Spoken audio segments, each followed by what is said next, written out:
First up on the last of these large shelves within my main collection room, we have the 2 Sailor Moon manga box sets. These are older releases by Kodansha. They're basically just repackaged box sets of the original 12-volume release of Sailor Moon by Kodansha. I don't know if these are in print anymore, but for a long time this was probably the best option to buy Sailor Moon.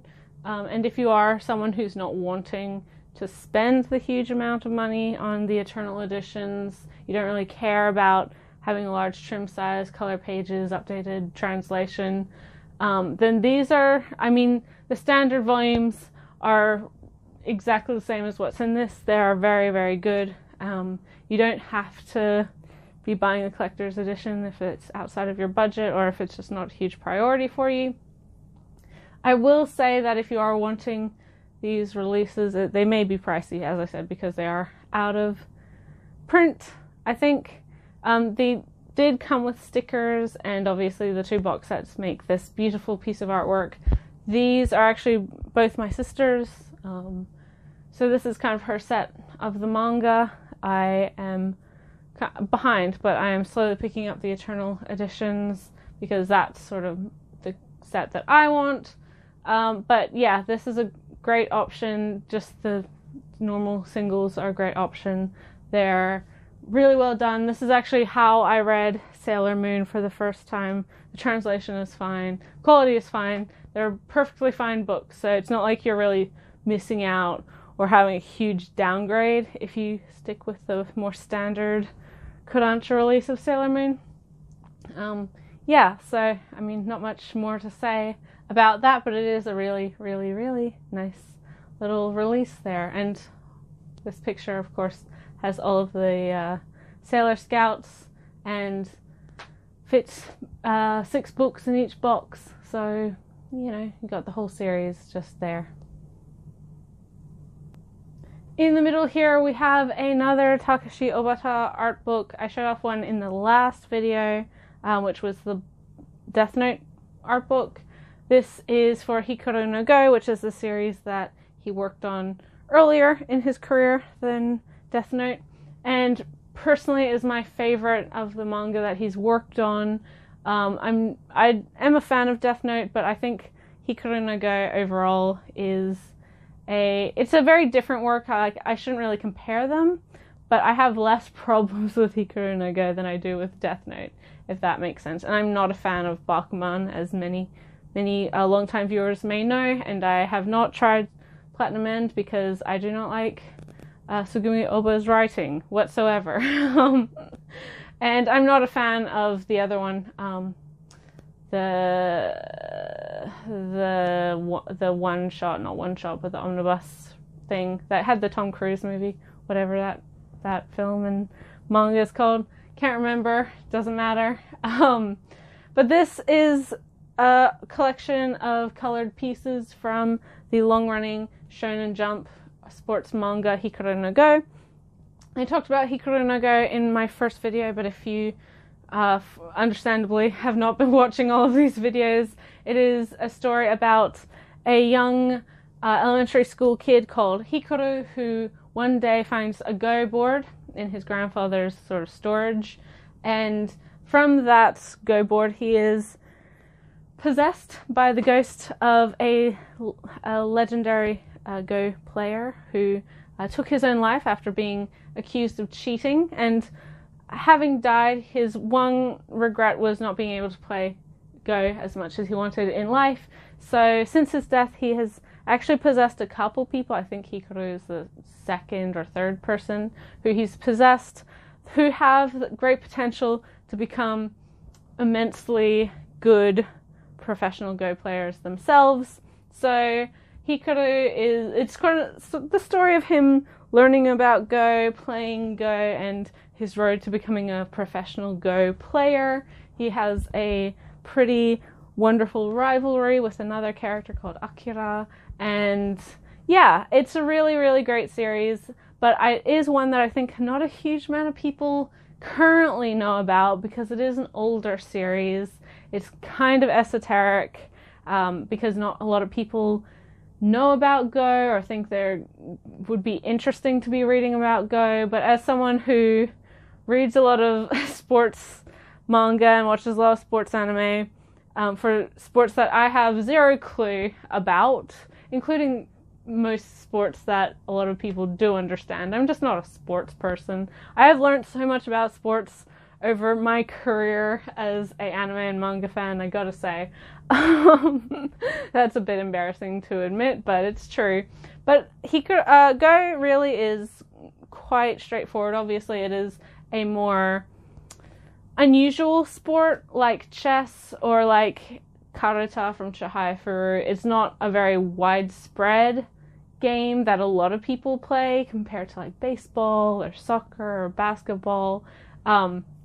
It's a little bit different, but this really, the popularity of this series, just how well it was written and how fun it was, really rejuvenated interest in Go in Japan with young people. I know there are a couple people not in Japan. I know a couple people who do read this or have read this and have also learnt the rules and enjoy playing Go now as well. So it's interesting. It's interesting how that's influenced, real world interest in these things that are kind of seen as not something kids would be interested in. But yeah, wonderful art book. It's the same dimensions as the Black Butler. Why do I always want to say Black Butler? Death Note art book. So it is larger. I think it's A2 size or A3 size. Pardon me. So it features a lot of really wonderful artwork from Obata, and I will say that over the course of Hikaru no Go, there's really, you can see how much he has evolved as an artist. I'm not going to say the beginning of Hikaru no Go had bad art, because it didn't, but the quality of his artwork, his art style really developed over the course of this series, which is really wonderful to see. And that's also reflected in this art book. Really, really great pieces of color, character illustrations here, and really fun to read and to have. Finally, for on top of this bookcase, we have the Ouran High School Host Club box sets.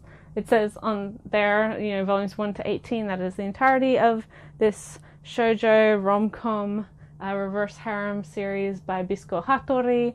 I really like Ouran. I think it's definitely one that, although it is of its time, and I wouldn't say it has aged necessarily the best, it is very fun. All of the characters are very likable. Haruhi, the main character, is wonderful. She's a great protagonist. And for as kind of tropey as these setups can be, I do think that Hattori is pretty self-aware with her characters. They are meant to be, hamming it up for the audience, as it were.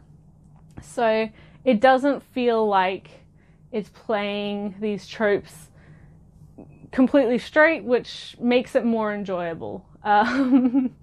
I mentioned when I was talking about my Blu-rays, my anime Blu-rays, that I do actually prefer, at least insofar as what's been adapted from the manga, I do prefer the anime, just because I think the pacing really helps it. I think a lot of the timing and the comedy really helps it in the anime, and I also think that the character designs being a little bit more streamlined, a little bit more cartoony, works a little bit better compared to, this is obviously a more classic shoujo manga style, which is not bad.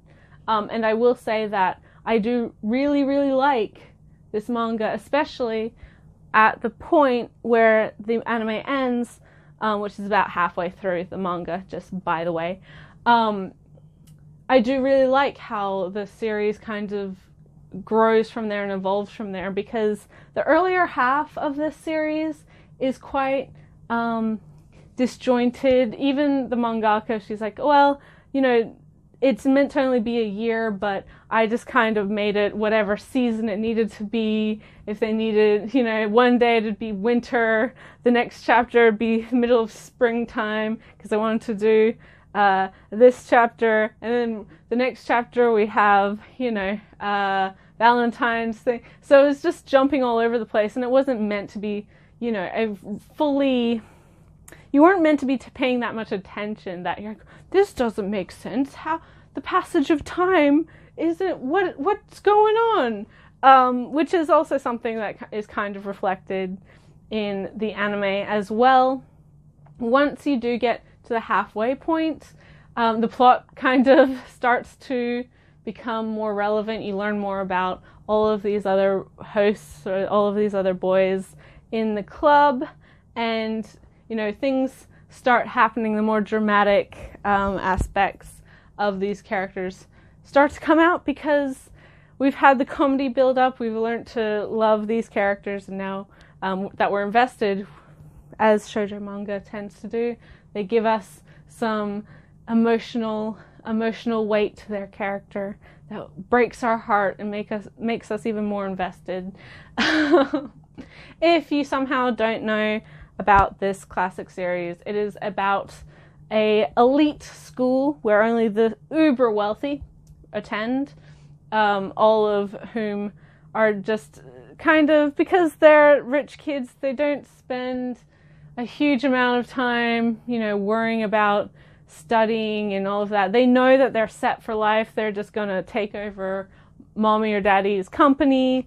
They have the expectations of, being the next, owner of some kind of large industry or corporation. But at school, they know that they're set.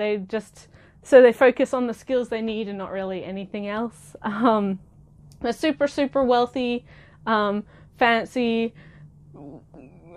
super elite school. And then we have our main character, Haruhi Fujioka, who is kind of from the complete opposite spectrum as her classmates. She is a scholarship student, so obviously she attends under the, after having immensely good grades, she was able to get into the school, and she's really focusing on trying to become a lawyer like her mother once was. She comes from a single parent household because her mother died when she was very young. Her father now works in, he's kind of a hostess. I would say they don't really use this language in this manga just because of its age, but I would regard Haruhi's father as a trans woman, a bisexual trans woman.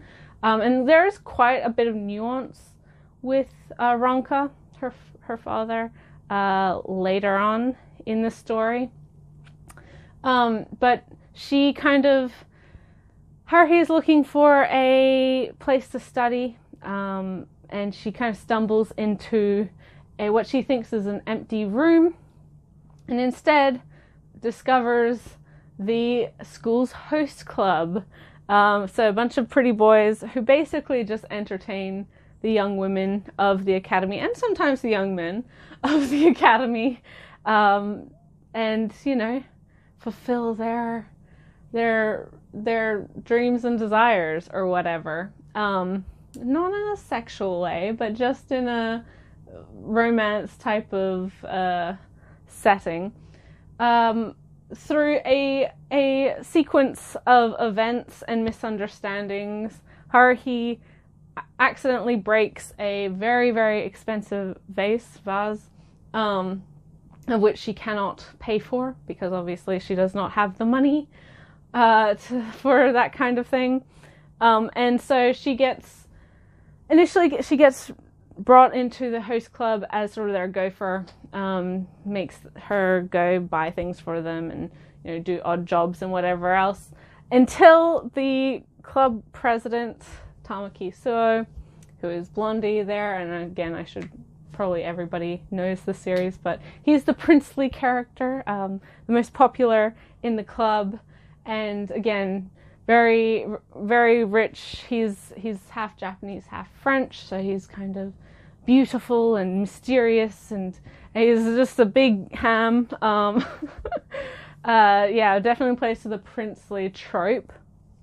But when he discovers that Haruhi is much better looking than her frumpy outfit and glasses and haircut would imply, he brings her in as the newest member of the host club and tells Haruhi to get a certain number of clients, and then that will pay off her debt. But the thing Haruhi doesn't know, the thing Tamaki doesn't know, and that the host club overall doesn't know, but they quickly realize, Tamaki is always the last one to figure this shit out, is that Haruhi is a girl. They were under the assumption that she was not.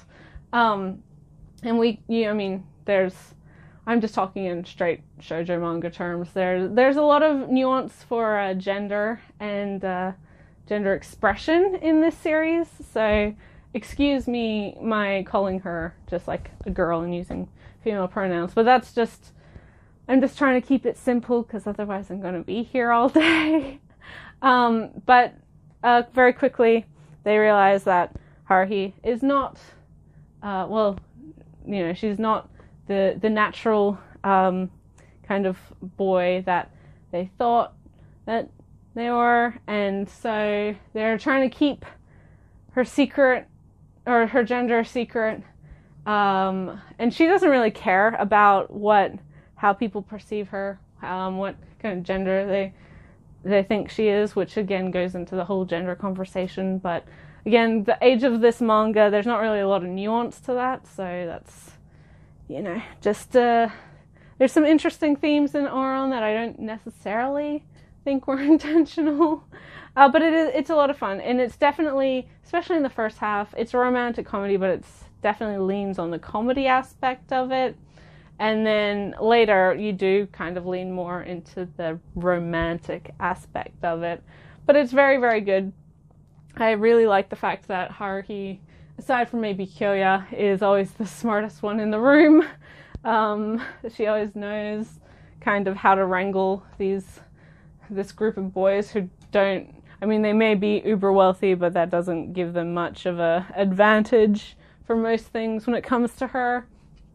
And yeah, it's overall a really fun series. I think it's definitely a series that a lot of people regard as a classic. It was, when the anime came out, it was with the first, or that wave of shoujo manga and shoujo anime that kind of everybody was watching. It didn't really, and by that I mean like people weren't avoiding it because it was a shoujo series. Similar with Fruits Basket. Ouran and Fruits Basket were really kind of able to cross the divide and be appealing for most people. I do think this one does rely a little bit more on otome kind of reverse harem types of tropes, but I don't think you need to be a fan to find this humorous. As I said, it hasn't aged super duper well, but it is still a really fun series. It is still really wonderful to read, and I do think it does deserve a lot of the praise that it gets. Opinions for harem and reverse harem type setups will always be mixed on endings. I was fine with the ending. I didn't really have an issue with it. But, when you have a group of people vying for a protagonist's attention, there's always going to be a dissent as to who the end game romantic partner should be. This is pretty obvious as to how it's going to turn out. It's not a surprise. And thus I was fine with it. I knew it was going to happen and I was prepared for it. But yeah, it is it's a good series, and the box set is it's in print, so you're able to find it. Yeah, I recommend the anime. I recommend the manga, especially the latter half of it, especially when they introduce more characters outside of just the ones that we meet in the first half. And obviously we get a bit more depth to our main cast. It's a good series. So yeah, give it a try. On the first shelf of this bookcase, we have Delicious in Dungeon by Ryoko Kui. I have volume 1 to 6. 7 has been released. I just haven't received my copy yet. But this is an ongoing fantasy food manga about a dungeon party, or a dungeon crawling party, I guess, who are trying to rescue the main character's sister, who was eaten by a dragon that they were unable to defeat earlier in their previous campaign, I guess. And they only have a month before she is completely digested, and at that point their healing magic won't be able to resuscitate her or revive her. So they decide to make the trip down through the dungeons, but the party kind of separates. They lose some members. Some members stick around, but they don't have any. It's kind of regarded as like a suicide mission. They don't have much in ways of like supplies or anything. So sort of coincidentally, they meet a dwarf who is like kind of lives within the dungeon. He kind of just exists there, but he lives off of what the dungeon provides. So he doesn't really buy food and supplies from the town, as it were. So he joins them in their quest to save our main character's sister, and he kind of provides food for them throughout this journey, and it's very interesting. There's a lot of creativity because they're eating literal like dungeon monsters in various ways. None of these things feel totally fantastical and unrealistic. Everything is, although based off of like a fantasy or dungeon crawly kind of, or D&D type of monster or enemy or whatever, they all exist in the same kind of plane of realism that actual food does. Like there are things that are like a meat, a red meat, white meat. There are mollusk type creatures, various different vegetables, fungi, things like that.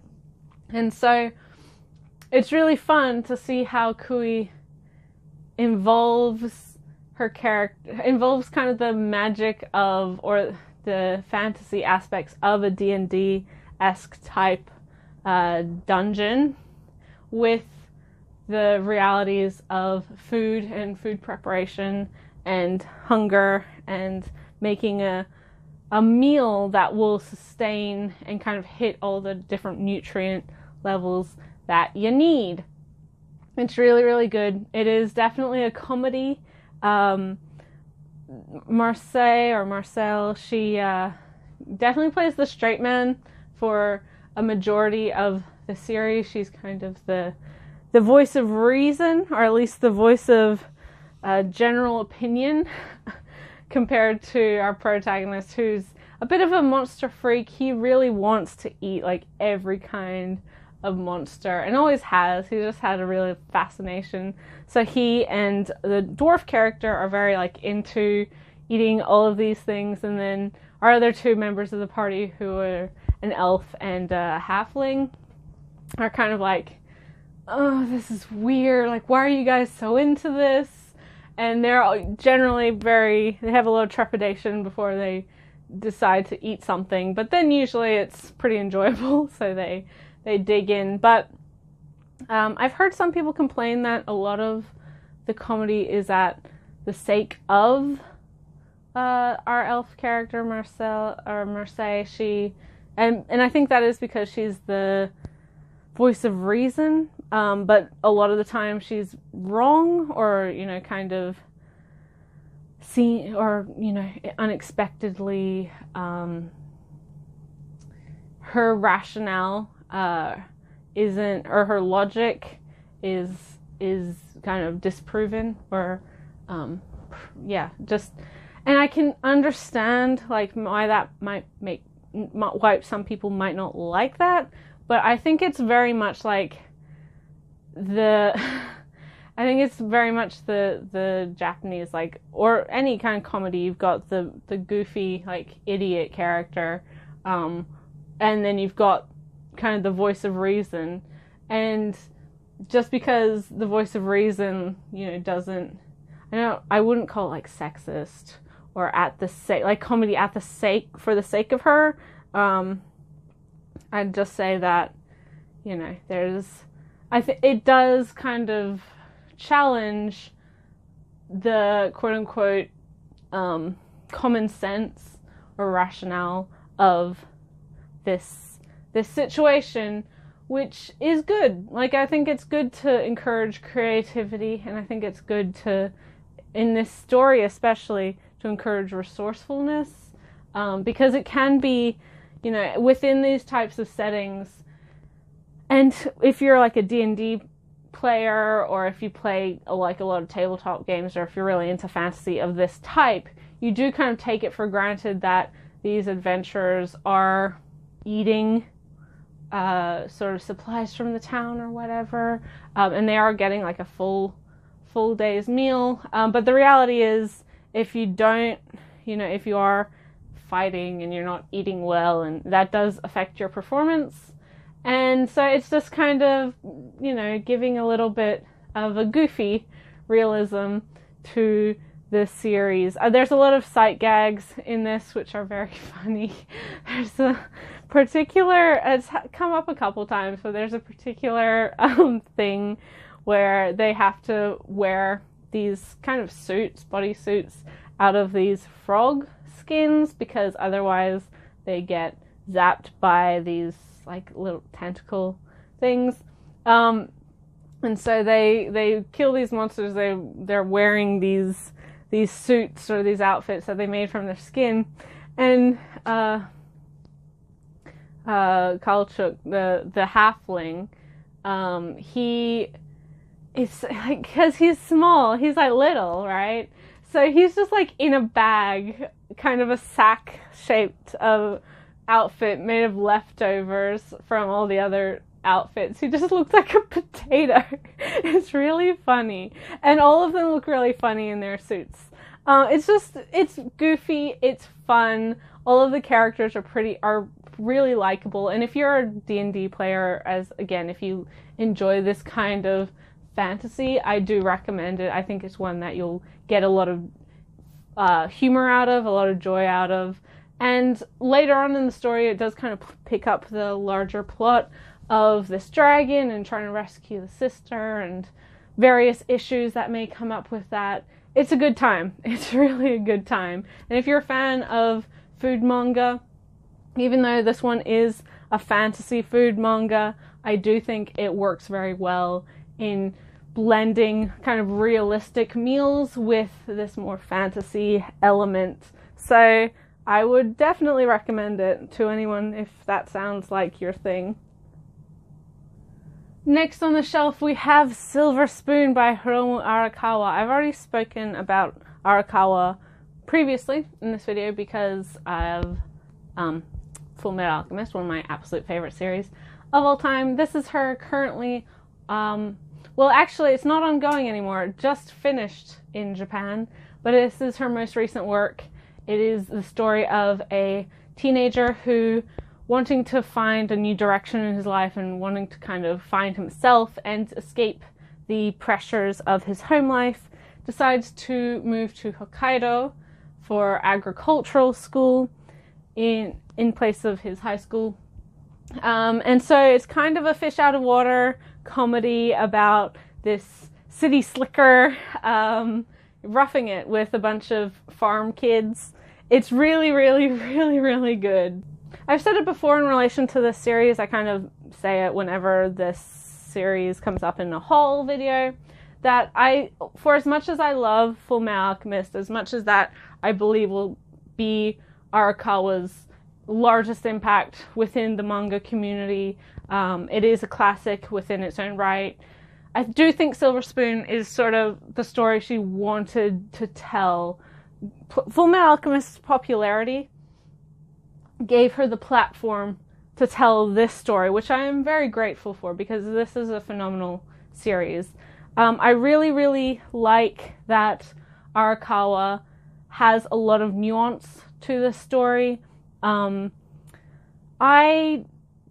live on a property, but I don't live within the agricultural community. My family doesn't have animals. We don't, grow crops or anything like that. But I live in an area that is surrounded by orchards. There are people who do have sheep, as well as like some other kind of animal. So I'm not completely removed from agriculture, as it were, but not nearly to the scale that a lot of like producing farms do, if that makes sense. But Hachiken is definitely like, he has no prior background to this whole community. He's very much an outsider, and so he's trying to find his place amongst kids who, for the most part, have kind of accepted that they're going to be working in agriculture for the rest of their lives. It's what their family does, it's what they're expected to do, and they may have kind of tangential dreams to that. So they might want to, kind of change their products and evolve in different processes that they use on their family's farms. But for the most part, a lot of these kids have very particular dreams. And compared to Hachiken, who really doesn't know what he wants to do with his life, he's very much an outsider in that aspect as well. But that doesn't mean that he doesn't get along with everyone, and he slowly grows more aware of not only the wonderful people within the agricultural community, all of his friends, but also the very struggles that farming faces all over the world. It's a very, very hard job, a very thankless job, and it's very, very easy to go bankrupt within agriculture. So we have very real depictions of those struggles. There's no easy answer for a lot of these things. I also really like how upfront Arakawa is about just the process of the various levels of agriculture. It doesn't glamorize things. It doesn't shy away from, yes, we slaughter animals for food, and there's specific processes, different in different countries, but there's specific processes that are done from, the beginning of that animal's life to the end of that animal's life, and then even afterwards, once we, as populace, make food out of that. And this isn't I've said this before, this might be a difficult series to read for vegetarians. There is a lot of slaughter of animals, and whilst it doesn't get super duper like viscerally in your face about it, it is, it does show the realities of, this is what it's like to slaughter a pig, which I think is important. I think it is very, very important to be upfront and to have conversations about that, because personally I am not a vegetarian, just putting that out there, but I do think there's very important moral and ethical discussions we can have about the agricultural industry. I do think there's a lot of change that can happen. I personally would never stop eating meat, but there's a million different reasons why people do, and I totally respect that. But as I said, I do think there's very, very important conversations about the agricultural process, the industrial farming industry, and just mass production of farms, or mass production on farms, I should say, that need to be addressed, because animal welfare and all like various growing practices, all of these things do deserve scrutiny and do deserve change. But I think there's an equal balance between the two sides. Silver Spoon, I think, does try to ride that line, and it is interesting to see how Arakawa, from her own background in agriculture, because if you're not aware, she grew up in a family who owned a dairy farm. So obviously these issues are very near and dear to her heart. I do think that she gives insight to this scenario, to this situation, to this whole premise that a mangaka who is outside of everything, who doesn't have a horse in the race, so to speak, wouldn't. It's phenomenally well done. As I said, the manga just ended in Japan. I think it'll be 16, 17 volumes, maybe one or two longer, but it's not the longest series ever, and it is very, very good. I think it balances its comedy and its drama very, very well. I do think the first volume is a little bit rough with the comedy, but it picks up a lot later, it picks up a lot more later. Okay, I know how to speak. Forgive me. The Silver Spoon is phenomenal. Great cast of characters. Really great to see them evolve over the course of the series. Volume 11 is already out. Haven't received mine yet, as per usual. And if you like Arakawa's manga, then it's not really the same as any of her other stuff, mainly because those are generally shonen action type series. This is different, but it is definitely worth the read. As I said, it's probably her magnum opus. It's the one that she's wanted to read, and aside from Full Metal Alchemist, is absolutely my favorite of her works. Next is To Your Eternity 1 to 9. Volume 10 is out. Volume 11 is slated to be released very soon. I'm not up to date with this one because I'm not up to date with the books with this one because I stay up to date in the chapters with this one via Crunchyroll, so it's not like super duper high priority for me to get immediately because I've already read the chapters, so I just wait for a sale pretty much. But this is an ongoing drama by Yoshitoki Oima, who you may know as the mangaka of A Silent Voice, which is a very good series, but not one I currently own anymore. If you ask me, this would be definitely my favorite of the two series. This one is the story of a presumed alien kind of life form who finds itself on Earth in a very simplistic state, and through a process of interaction with various organisms, slowly gains sentience and awareness. And it's a little bit about their travels through society, through life, and the various interactions it has with other people, or with people full stop.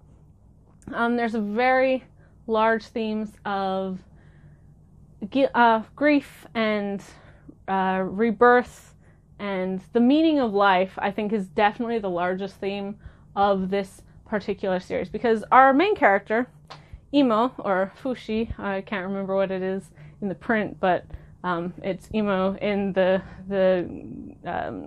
Crunchyroll chapters, is an immortal being. That's why they call him Imo. He's immortal, can't die, and he, over the course of his long journey, he acquires the bodies he acquires the forms of all of the people who he's known in his life who have since died, which is an interesting aspect. So he meets various individuals along the way, and through them learns about love and attachment and caring for others, and learning about family and public or personal relationships, and how we attach as humans to other people. But there's also a larger threat called the Knockers, who are, I guess, I don't really know what their goal is aside from killing people. There's kind of a larger theme of Imo looking for his purpose for his existence, i.e. the meaning of life. And for each of the individuals he's met so far, they've all had various purposes, some of which he has helped with, others he's just kind of observed, and others even also he wasn't around to see their kind of culmination and conclusion. So it's a interesting thing. Obviously a lot of people love A Silent Voice. I will say it's a very good and well done manga. It's very aware of a lot of the emotions and, again, the nuance of some of the darker dramatic parts of human relationships. But I find a lot of I'm not a super huge fan of the ending of that one, and I find that there are certain themes like forgiveness in that manga that are appropriate, and then for other characters is not appropriate. I don't know. I come from a background where if somebody has hurt you, and in the ways that Shoko was hurt, and have zero guilt about it, doesn't really want to be forgiven, you don't have to force yourself to be friends with them. Which is my major issue with A Silent Voice. This is really interesting. It's very different setting. It's got almost fantasy feel to it, and it takes place over the course of years, if not centuries, and all of these there's various different arcs. It's really interesting to see how people around Imo react to him, and dependent on what form he takes as well. There's a really interesting story about, as I said, purpose and the meaning of life and the meaning of death, the choice of living a good life if given it. There's a lot of really great things about To Your Eternity. I know that I've said before that I really don't like when a series feels really manipulative-y and over-dramatic, melodramatic, for the sake of, forcing you to feel sad about something. They want you to cry, so they do everything in their power to make you cry. And I feel like some people say that about this series. I disagree. I mean, there are certainly elements where it is purposefully very melancholy and very bittersweet and very heartbreaking, but I think when a character like Imo has to continually be saying goodbye to people he cares about, there is a real weight to that. And learning about the finality of death as an immortal being is a really interesting thing. I'm not going to say this is a perfect series, but as I said, I do really enjoy this one more so than A Silent Voice. And if you want I'm not even going to say quieter, because the more recent chapters, there's been a lot going on. But if you like a story that does have a dramatic tone to it, that does have these themes, then check out To Your Eternity. Next on this shelf we have Land of the Lustrous by Haruko Ichikawa, volumes 1-9. One of, if not the best manga being released right now. Anyone who disagrees, fight me. This is a phenomenal series about a land, or the future, Earth, and now is inhabited by sentient mineral deposits, sentient gems, as it were, called the Lustrous, all of which are very humanoid in shape, and every day, majority of the Lustrous go to fight and protect themselves, protect the entirety of their community, which is only about 28, 30-ish of these Lustrous, plus their guardian, who is Kengo, very Buddhist-looking monk. And so these Lustrous, they have self-awareness, and they have a lot of self-preservation. They're trying to prevent or defend themselves from these attacks that come on a fairly regular basis from the moon by the Lunarians, who, for what they understand, is they come to get them to harvest them, as it were, and take their bodies, which, as I said, are mineral deposits, gem deposits, and use their bodies for decorative purposes, weapons, whatever. Our main character, Phosphophylite, is not a warrior because they are very, very weak and brittle. The actual most hardness of that particular mineral is 2 or 3, which is very, very, very low on the scale. That means you can scratch it and break it and, you know, make a pretty major mark with it with your fingernail. So really not good with regards to impact or any kind of rough handling, which obviously makes them unsuitable to be a warrior fighting. As a former geology student in my past life, there's a lot of geology and mineralogy, etc. terms that are incorporated into this series that, for me in particular, make it a kind of a, ooh, that's pretty cool that they incorporated that. But you don't need to have any understanding of the science behind minerals to fully understand this series. Let's bring it back to actually looking at it. So this is a story about identity, about what makes us who we are, about change, recovery, and purpose, yet again. And if you're not reading this, I would highly encourage you to. The anime definitely brought in a lot more fans, and the manga has the actual plot and the sequence of events and the point, quote unquote, of the manga has really drastically changed over the course of the series. Volumes 8 and 9 in particular, there are some major revelations that are incredible and kind of really play to a lot of the themes that the series was hinting at initially, but not being, you know, overt about. But oh boy, has it ratcheted up the drama and the tension. There's so much to unpack with Land of the Lustrous. Definitely a lot of questions of self and identity versus the community.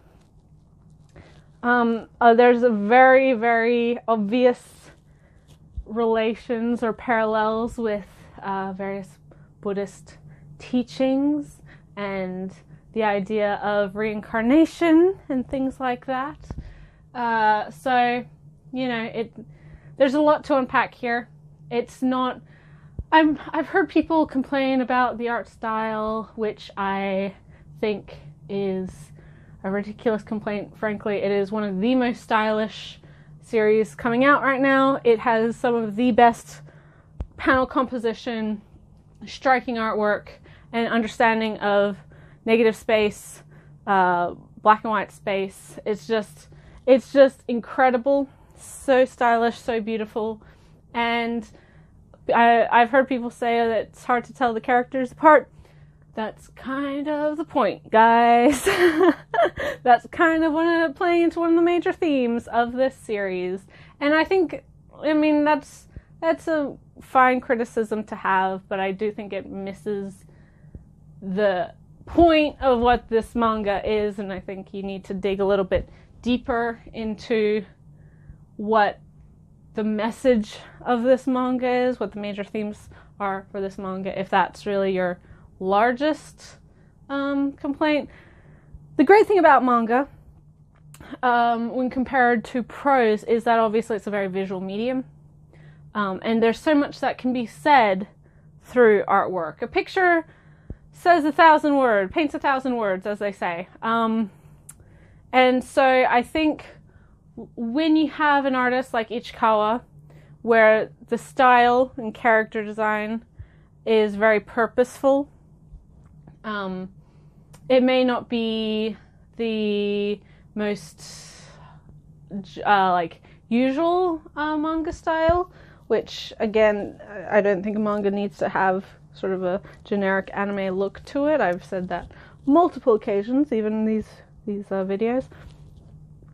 Is kind of a somewhat unconventional art style that I think that it's making a point. I think if you do have a series that is just, nice artwork, nice generic, quote unquote, anime style, even if it's highly detailed, even if it has like a really great character designer or whatever, it's kind of not utilizing the visual medium of manga as it should be.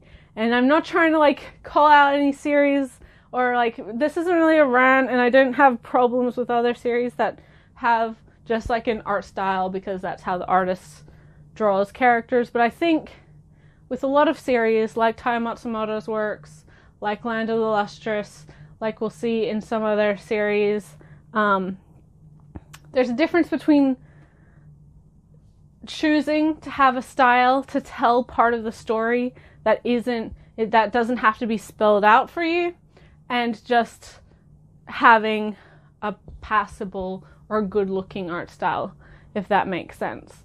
There's a lot of nuance with how these characters are meant to look, and it's important to the plot.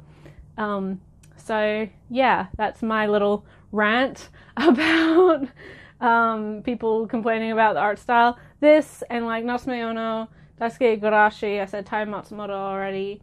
There are some very obvious things. Asumiku Nakamura as well. They're just such striking works. I talked about how I love Mitsuru Kubo's art style for comics because of the energy, because of how the expression that she incorporates into her characters. And that, like, why would you be reading manga if you don't think the art is a larger part of the story? And there are a lot of manga out there that the art is just in service to draw the characters and to make it a comic, where it doesn't, like, the story wouldn't necessarily need to be drawn, if that makes sense. So there's a lot of purpose both in manga and in just like general comics, Western comics, indie comics, that an art style, an artist's choice in character designs is part of the larger point and message of the series or of the book.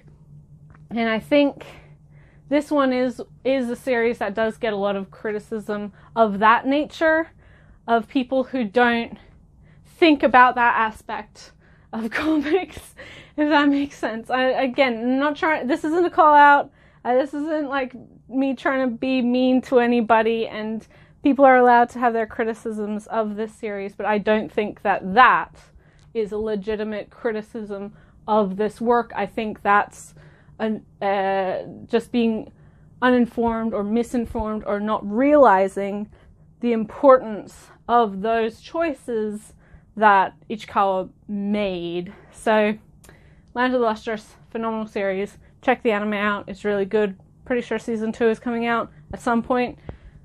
Beautiful, beautiful, beautiful story. A must read, in my opinion. Next on the shelf is Dead Dead Demons Destruction by Inio Asano. This is an ongoing series by this mangaka. There are 7 volumes out in English. I have 1 to 5. And this is the story of a group of high school girls. And they live in a future Tokyo in which a alien spaceship is just kind of hovering over the city. And so 3 years ago it turned up. And it was a big deal. Still now there are kind of alien invasion type things. There's a lot of conflict with the aliens on that ship. But for the most part, life has gone on. People still gotta, get to work and make money and provide for their family or go to school and hope to get into universities. Life's just kind of moved past this point. Humans have an amazing ability to adapt to the strangest of situations. And that's, like with Asano, that's kind of the theme of this series. Asano does have a lot of stories about, I guess, the versatility of humanity and the human ability to carry on despite the absurd in their lives happening. I like Asano's work. I think he's a very talented mangaka. I think he's had a lot of fantastic series, but he is a very hard mangaka to recommend. Like Shuzo Oshimi, but Oshimi, there's quite a few titles that I do think are very easy to... They're darker themes, but I think most people can read them without a problem. Asano, on the other hand, is kind of problematic in my opinion, for people to say, like, oh, you have to read this for a lot of his work, because personally, I don't think that's true. I think there's a very particular mindset and attitude you have to have when you go into an Asano work, and for as amazing or as genuine or as impactful as many of his titles are, I do not think they are necessary readings. I do not think you have to read them, and you have to have them in your collection. That may be a controversial statement, but this is one of the few titles that I do have confidence in recommending fairly easily. There are a lot of, it's very obviously an Asano work, but it's done in a much more, I don't want to say hopeful, because that's not quite the right word, but it's done in a much more approachable way. It's not done with such a defeatist attitude that a lot of his works tend to have. His works, I think, really appeal generally to those who are kind of disengaged and generally unhappy with society, which honestly is most people, but it's for those who, especially young people, who feel very disconnected and kind of hate life, which I think is fine. It's important to have those mangas, and I think it's important to have that Asano can explore those themes in manga, but I don't think they're, especially for personal mental health, I don't think, it's proper to recommend something like Goodnight Punpun or A Girl on the Shore all willy-nilly. There are some major issues or major themes in those series that many people will be uncomfortable with, and that's kind of the point. You're meant to be uncomfortable with them, but that's not a good enough reason, I think, to try and encourage everyone to read them, especially if they're not prepared for what's going to happen in those stories. There's a very depressive aura to a lot of Asano's works, which again appeals to those who feel disconnected and sort of sick of society. They feel depressed themselves. We all do at some point, and that's kind of the mood you have to be in for Asano's work. But with this, and with Solanin, and with a couple of his other titles, I think it's way easier and way more people can relate to these books compared to Goodnight Punpun and A Girl on the Shore.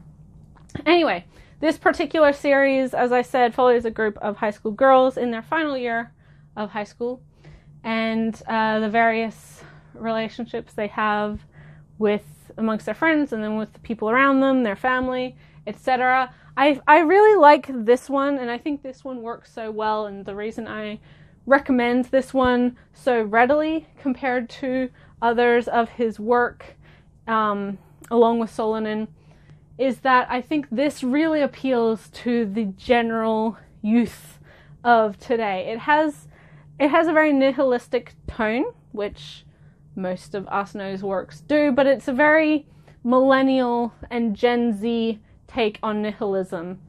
Rather than like, oh, the world's shit and like, why even try? And, you know, maybe I should just leave society, like rid myself of society, because then like that's the only way you can achieve true peace, etc., etc.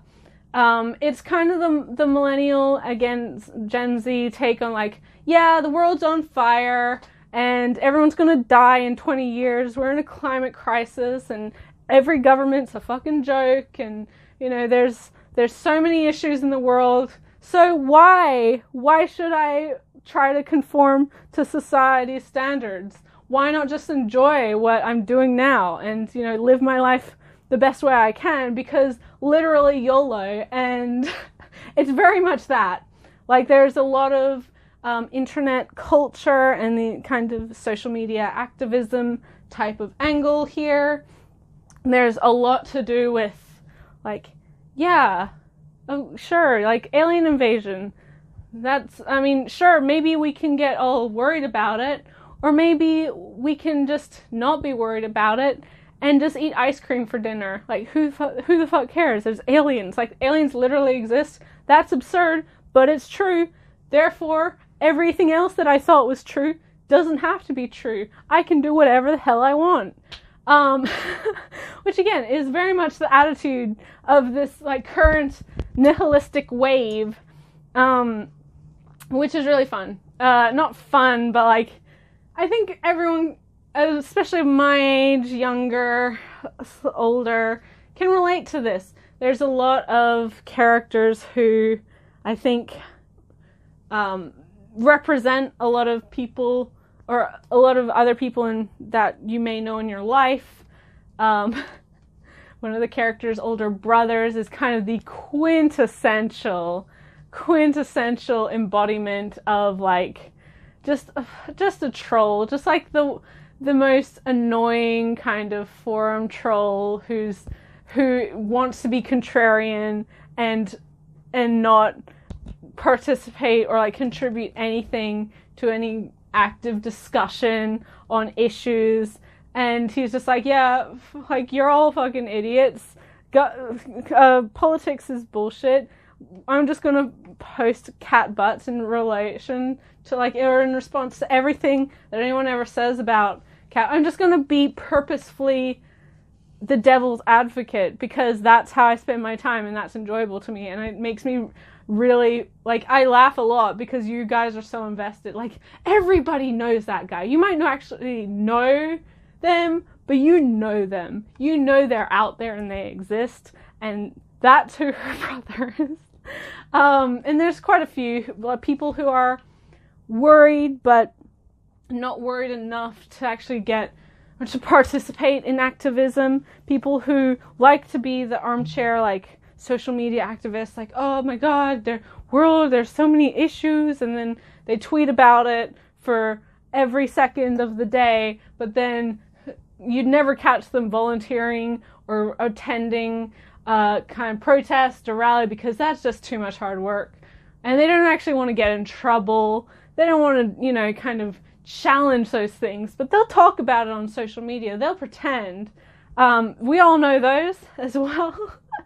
It encapsulates the current society and discussion of issues that we have on social media in this age where the internet and such a close, small, connected world interacts with each other. And I think if that sounds interesting to you, absolutely check out Dead Demons Destruction, because yeah, none of these characters they're not bad people, but they're not inherently like perfect good people. They're very complicated people, and they make a lot of choices. They fuck up a lot, and I think that's just kind of everyone.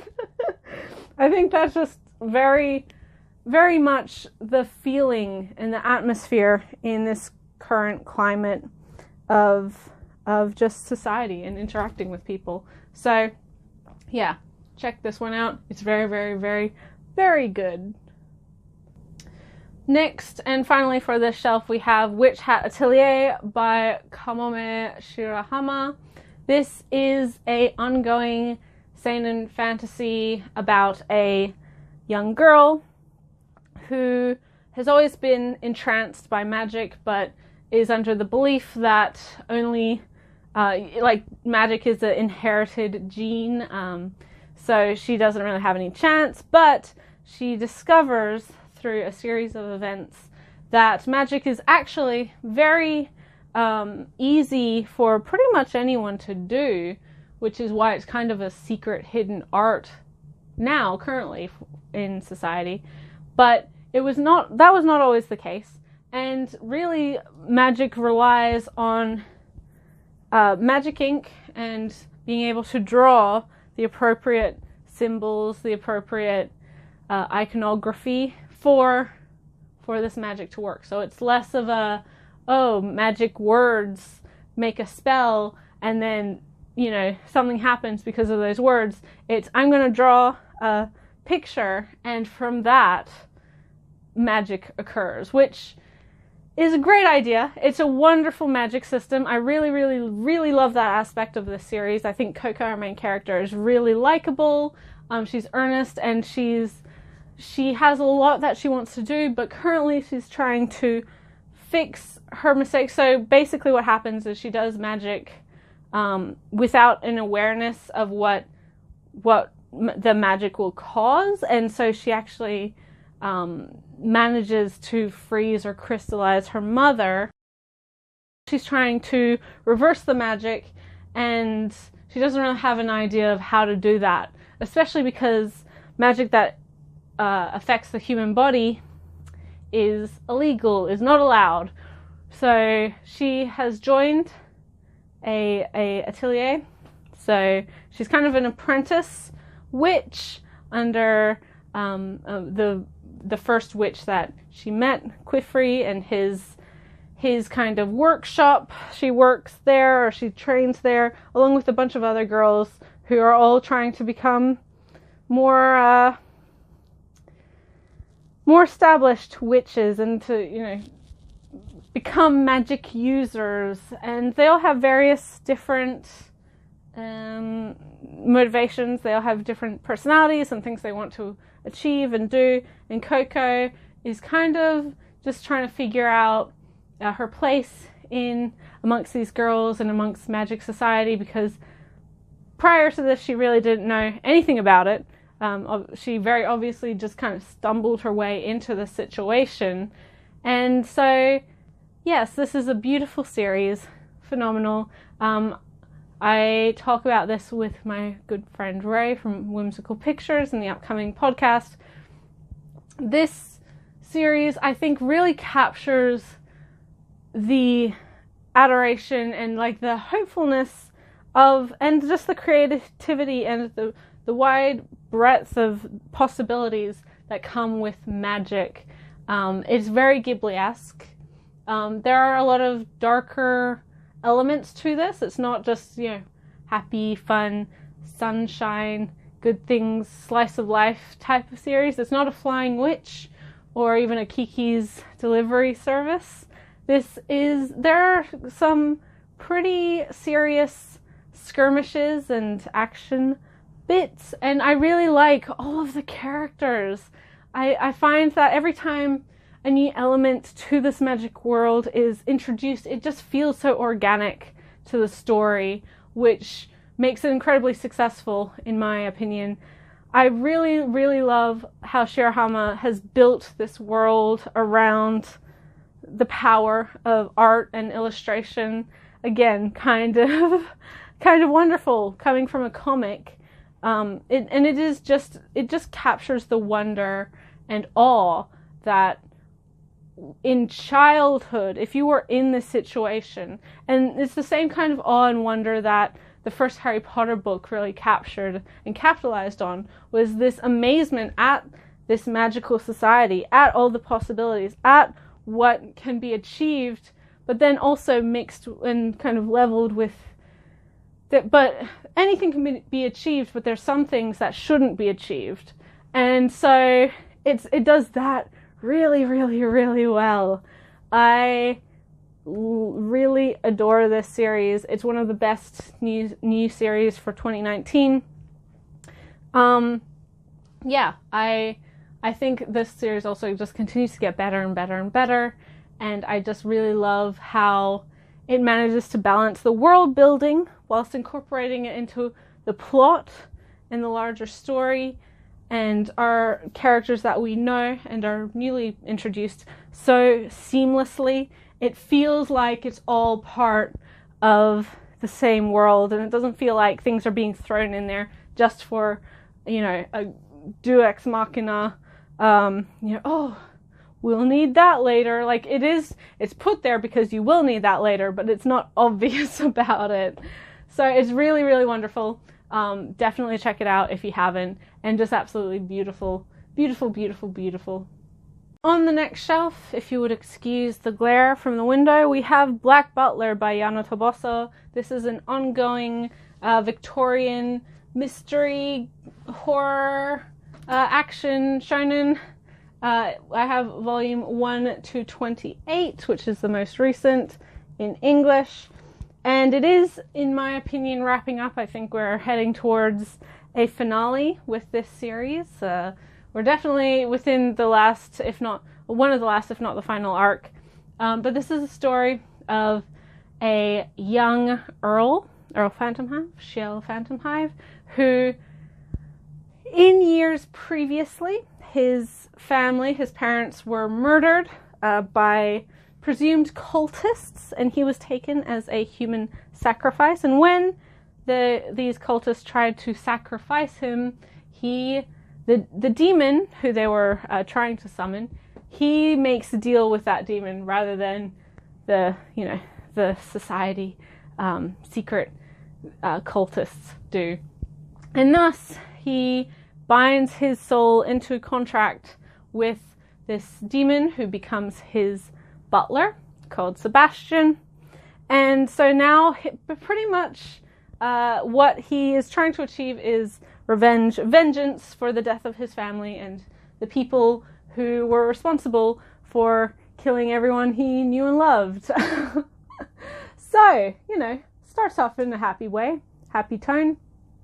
And this is an interesting series because I think a lot of people know it, but I think they know it for, at least my perception of it, coming into awareness of this series back in the, late 2000s, early 2010s. There's a very obvious fandom around this series and very obvious fangirl kind of influence. It definitely appeals to certain types of fangirls. And I'm not going to say that it doesn't appeal to those, because it very much does, but if you're avoiding it because of the perception that you have from particular fangirls and fan communities, which honestly, let them have their fun. It's harmless. They're not hurting anyone, but you're missing out on a pretty solid series if you are, because really that aspect isn't much more than just kind of wink wink nudge nudge window dressing that doesn't really go anywhere. I think Yano Toboso does a pretty good job at appealing to the fandom-y side of fans and actually writing a pretty compelling narrative. I've said this before, but I do have kind of tone issues with this series because there's a lot of comedy aspect to it, and then later on in arcs it'll get very serious, and it needs to have comedic elements because otherwise it would just be kind of depressing and overall gloomy if it didn't have that. But I do think it kind of bounces around in tone a little bit, which might not appeal to everyone. But when this series is good, it's very, very good. I think a lot of the appeal for me really comes from the setting, Victorian England, and kind of this darker underbelly of high society that is so often glamorized within media. This idea of oh yes, the gentry and everyone was wonderful and look, balls and you know, all of these things. And in reality, like, it sounds stupid to say, you know, society cultists, but they existed. There were people who were parts of, like, clubs, secret clubs, who were trying to summon the devil, who were trying to, like, do all of this weird supernatural crap. It's not actually unbelievable because humanity is weird, and rich people with too much time on their hands are the weirdest of all. I think we can all agree to that. So that's pretty much what a lot of this plays to it. It really breaks down a lot of the societal issues, the class issues, and kind of some of the things that within Victorian society are so often brushed over in media because, I mean, let's try to not think about the racism of the British public. Let's try not to think of, you know, the wonderful Commonwealth and all of us Brits trying to establish the new world and blah blah blah, coming from one of those Commonwealth countries and one of those former Commonwealth countries. I think we all know that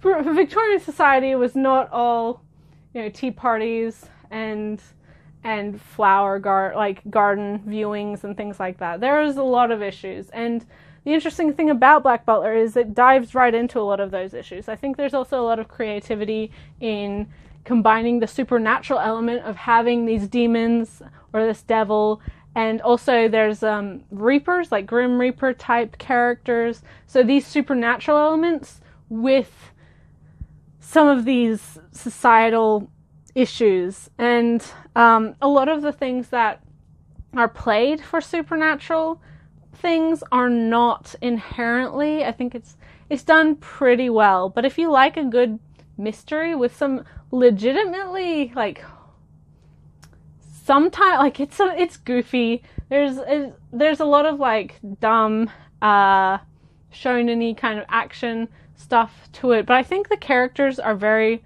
well written. Despite that, I think, as I said, there are particular arcs do this way better than other arcs, but I think there's a lot of nuance to some of these characters and their interactions, and yeah, I think it overall is really successful in what it tries to do. As I said, when it's firing on all cylinders, it's doing things really well. And there's something kind of for everyone. They do have this lighthearted tone, and it doesn't take itself so seriously when Toboso knows it's kind of ridiculous. But then when it needs to be serious, when it needs to be a more dramatic moment, it hits very hard. There's an element of very gothic horror to this one, and the mystery is, if you like this kind of Victorian style mystery, you know, Holmesian or like Jack the Ripper type of stuff, this will really appeal to you, I think. And I mean, I'm not a huge fan of the anime. I like the first season a lot, which is kind of maybe a controversial statement. The second one is a mess, but does have some good ideas, unfortunately, that it ended with such a mess. And the third season is fine, the film is fine, the OVAs are fine. But I think that one of the great strengths of this manga is Toboso's artwork, which, like with Clamp, will never be fully captured via an anime adaptation, which is kind of a shame. But I do think there's a very Faustian style to this story. Obviously, a literal deal with the devil is made.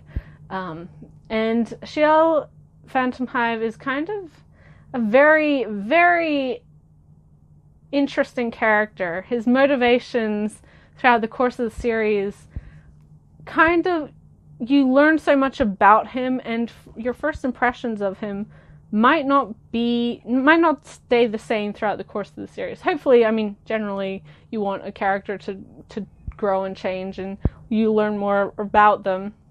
But it is very, very, very, very good. I would say, again, if you are avoiding it thanks to the reputation of fangirls, don't give it a shot. It is worth a read, at least. It's worth checking out.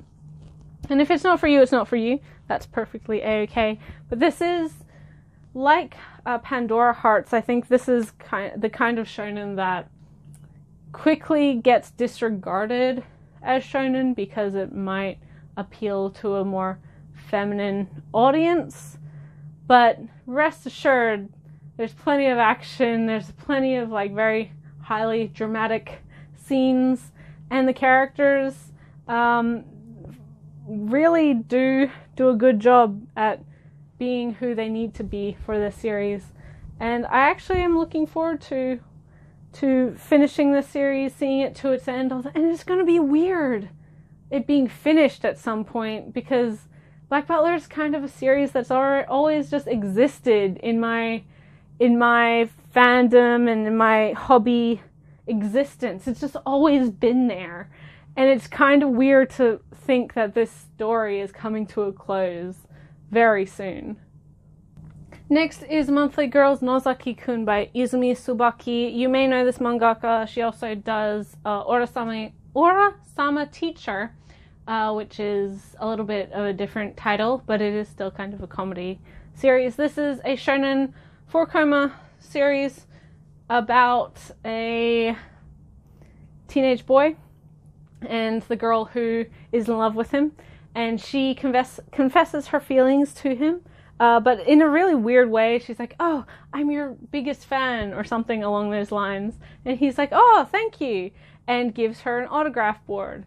And so she discovers through this that he is actually a very popular, highly beloved shoujo manga author, and a mangaka who's regarded as like understanding the purity of a young maiden's heart, or whatever bullshit that shoujo manga authors are apparently meant to know. And so he's very happy that she kind of reached out to him, because he had wanted to reach out to her for a long time. And she's like, "Oh, is that because he likes me and my feelings are reciprocated?" The answer is no, that is not the case.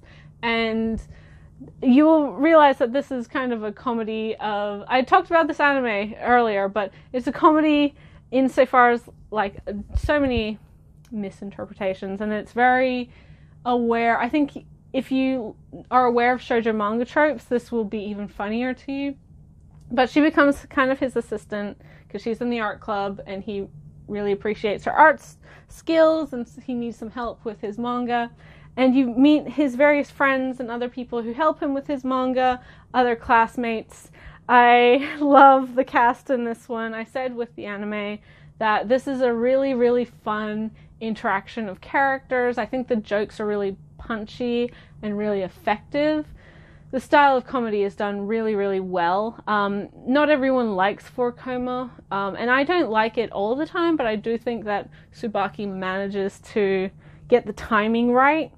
And as I said, if you're aware of shoujo manga tropes, it will be funnier to you, I think. I love Mikorin, our main character Nozaki's best friend, and I think Sakura's classmate.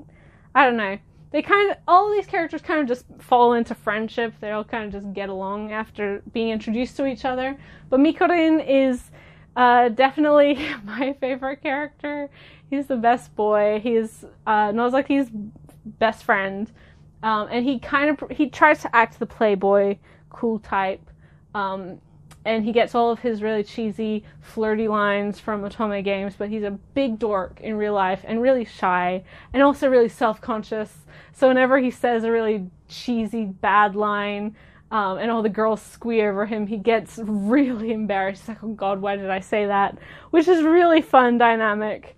I just really like the relationship he has with Nozaki, and he's really earnest in just wanting to have friends and being friends with everybody. I'm like, "Oh, you're such a good boy." And thus, Nozaki models his female protagonist in his shoujo manga after Mikorin, because he's kind of the perfect, earnest, adorable, goofy, kind of clumsy, embarrassed and self-conscious protagonist that shoujo manga needs.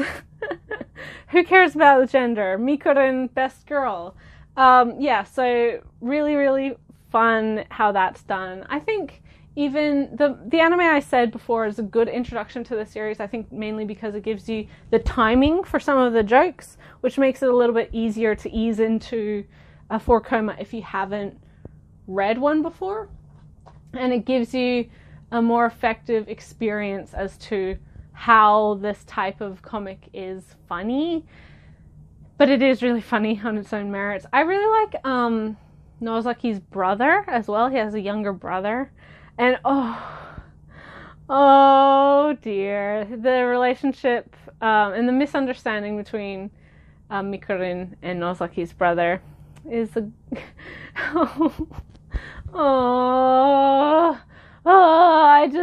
I'm gonna be sad when certain things are revealed. Maybe happy. I don't know how it's gonna play out, but this is very, very funny. It's very genuine. I think all of the characters, despite being big goofballs and just general idiots and not able to communicate with each other whatsoever, are all really likable.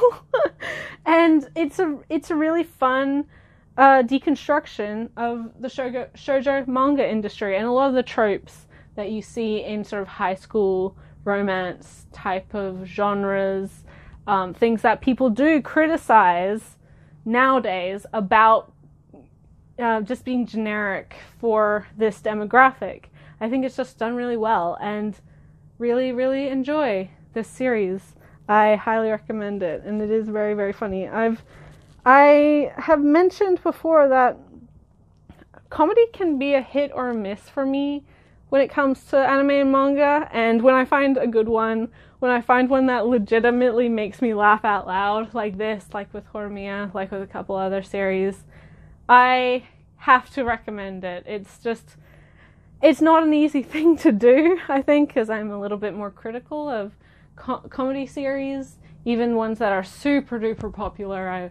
I've had issues with or haven't liked nearly as much as everyone else seems to. This one is a good one. So yeah, check it out. It's ongoing, and Yen Press is putting it out. Next is another Yen Press title. It's all been Yen Press so far until the next one, which you can see already. But this is the case study of Vanitas by Jun Mochizuki, mangaka of Pandora Hearts. This is her currently ongoing work. And personally, I think if you like Pandora Hearts, you will enjoy this one a lot. I think it starts off stronger than Pandora Hearts, and so I'm really excited to see where it goes. I think the setting is maybe a little bit more intriguing than Pandora Hearts as well. Pandora Hearts has a Victorian England-esque type of setting, which is good. I always like a good Victorian England setting, but this is like a steampunky Victorian France, which is super cool, and it has vampires, which I know is a big plus for some people, most notably Ray. She is a big vampire fan, and this is about a individual called Now,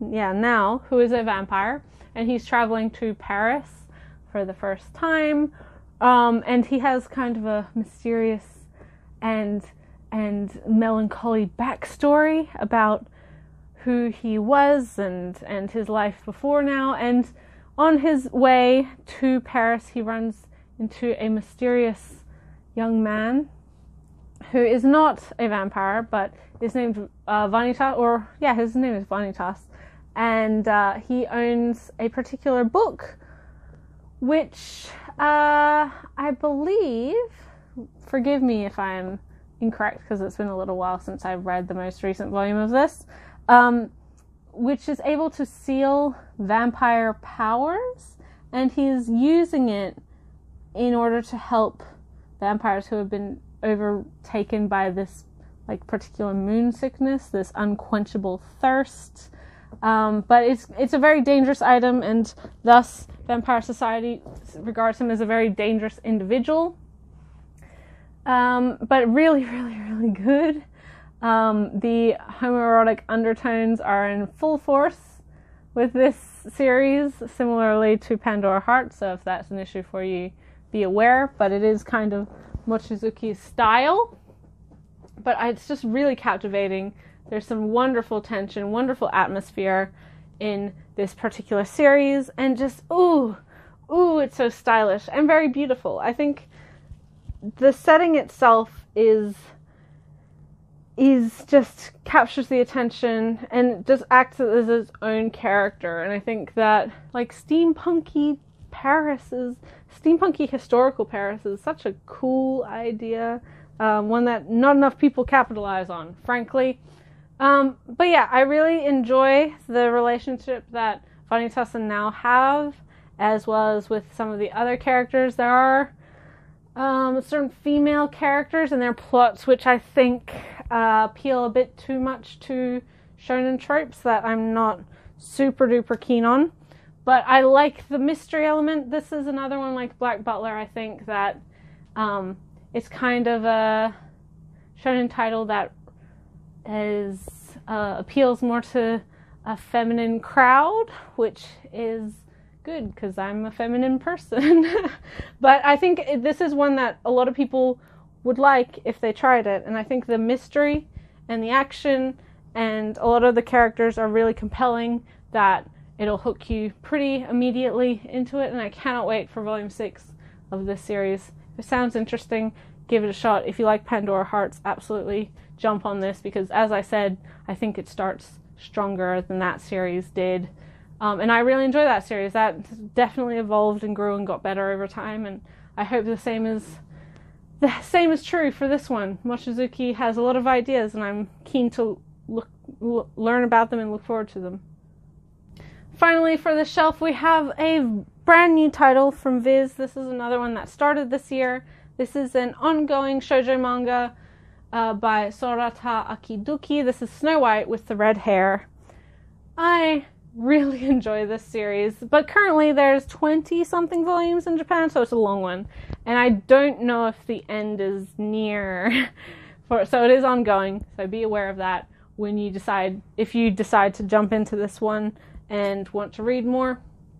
This is the story of a teenage girl who, after escaping her kingdom, her home kingdom, after wanting to avoid becoming the wife, or I guess lover or whatever, of her kingdom's prince, thanks to her bright red hair, she cuts off her hair, leaves it as a gift, so to speak, for him, and runs away in order to continue her pursuit at becoming a herbalist, which is, kind of a doctor or a pharmacist. And while she's in the forest, she runs into another young man who do they get captured together? Something happens, and they spend some time together. They quickly kind of foster a friendship and, some romantic feelings. And he offers her a place in his kingdom because, lo and behold, he is another prince, but a lot less arrogant of a prince than the other. And he's the second prince, so he's not really under the assumption that he's going to be taking the throne or anything one day. But he really likes Shiroyuki, our main character. He thinks she's really passionate and wonderful and really, active on her goal. And he really respects that about her, because currently he doesn't really have a personal goal that he wants to achieve. Being the second son and the second prince, he doesn't feel like there's much for him to have to work towards, and so she kind of inspires him, and it's about their relationship. I really like these two. They have a really great chemistry together, a really great friendship, and they interact and have like a really great respect for each other. I love that most of the series is focused on Shiroyuki trying to achieve her goal at now becoming a court herbalist, of learning about all of the different plants and all the ways that you can heal people and help people, because that's really what she wants to do with her life. And then also there is the drama or the conflict of others in high society who are concerned about the relationship Shiryuki has with the young prince, and her not being suitable, her being a gold digger, and all of these things, which of course are things that need to be overcome by our likable main couple. And although they aren't overtly in a relationship, come on guys, who are you trying to fool? I really like the side characters, most notably Obi, who is kind of the third of Zen's guard. He's also kind of Shiryuki's personal bodyguard. I really like Zen's other guards / childhood friends. I think there's a lot of really great characters here. I really like how this series portrays problem solving, because there's a lot of conflicts that are presented and are resolved in the way that I like how shoujo manga resolves it, because there's always and I'm not trying to generalize here, because I don't think that this is true for every series, but usually when a conflict arises in a shonen manga, the solution is to kind of fight or like dominate and win something, whereas in shoujo manga a lot of it comes from discussion and from compromise and to finding the best solution, and sometimes having to use trickery to get what you want, but usually it's pretty straightforward and it's always with a good intent, which I think is a more interesting development, you know?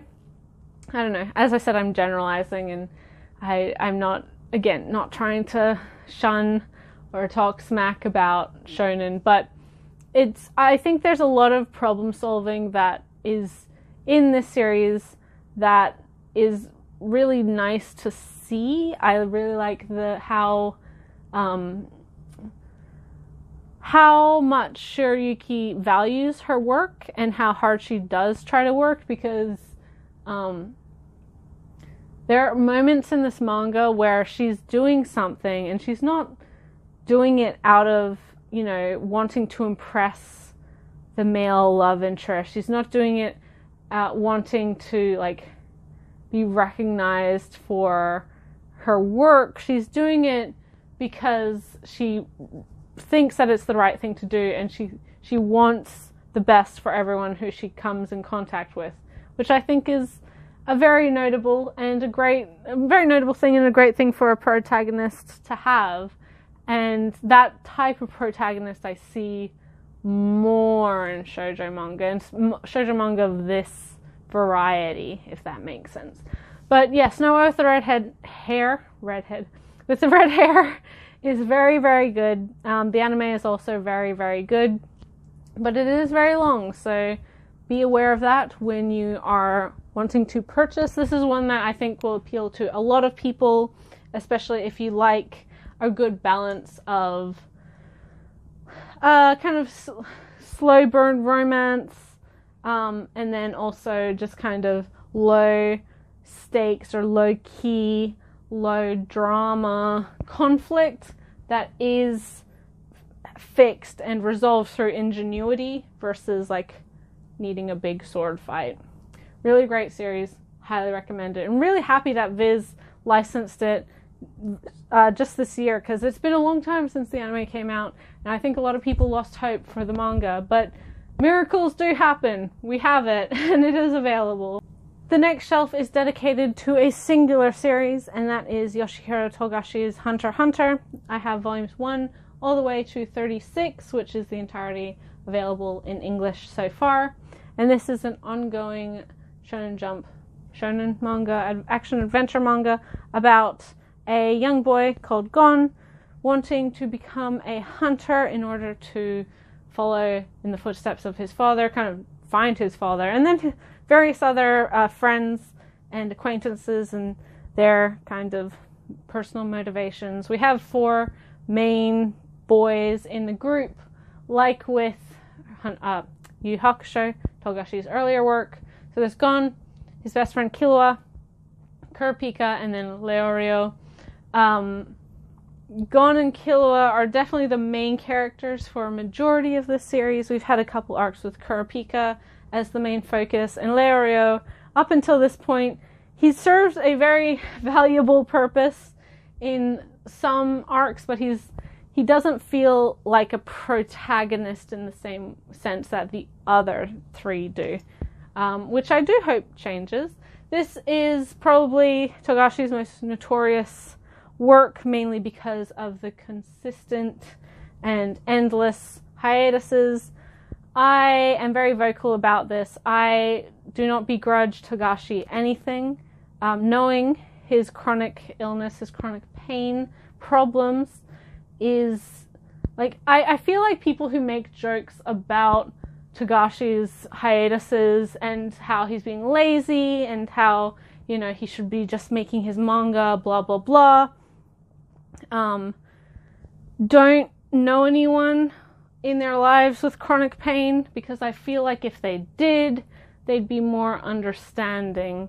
For those who do not know, Togashi suffers from chronic back pain, and I assume various other issues related to that. And he has for a majority of his manga career. And as he's gotten older, it has only gotten worse. It was pretty much caused and definitely exacerbated by his schedule when doing Yu Hakusho, and thus when he had other later works and other contracts with Shonen Jump, he made sure to have the power, the control to be able to, control when he was putting out chapters. Basically, he has the power to take a hiatus whenever he needs to, and I think that is a very important thing for creators of all kinds, but especially mangaka, because I think for a lot of people who aren't creatives in themselves, and don't know just the brutal work schedule of mangaka and take advantage and take for granted certain creators like Oda, who does One Piece, and other various mangaka. Being a mangaka is hell. Honestly, their work schedule is actively harmful, and I do not think that it's a good thing. I think that any of these creators deserve to have more control over their physical and mental health, and they should be able to take a break whenever they need to. Togashi, at his age and with his kind of back, he doesn't need the money. He doesn't need to be making Hunter x Hunter. He could live the rest of his life very easily on the royalties of Yu Hakusho and of Sailor Moon, of which his wife is the mangaka of. Like, they don't need the money. Hunter x Hunter, in my opinion, is definitely a story that he wants to tell, and it's his passion to finish it and tell it in the way that he wants, which again kind of goes against the other argument. It's like, well, why doesn't he just get someone to do the art? It's hard to give up control of something you want full creative control over. Like, that's just, it's kind of like saying, well, why doesn't George R.R. Martin just, have someone else write the books? He's so slow. Like, why doesn't he just say his ideas and have someone else write them, and then they'll be out quicker? Like, there's so many problems with that, and we shouldn't be taking away creative control from creators like that. I'm passionate about this, but Hunter x Hunter is a series that is very near and dear to my heart. I do love it a whole lot, and I think the brilliance of Togashi is that this series really, it's such a hodgepodge of just ideas and things that Togashi thinks are cool and things that are interesting and popular at that point that he just wants to incorporate. And so he puts all of these things together, and they shouldn't work. They should not work. There should not be consistency, but there is, and that is the brilliance of Togashi's writing. People also complain about the artwork of this series, but I disagree. That's all I have to say about that. I disagree. Togashi's a very talented mangaka. I think he has his issues, like a lot of people. I think there are definitely criticisms you can have for this series, for Yu Yu Hakusho, for his other series.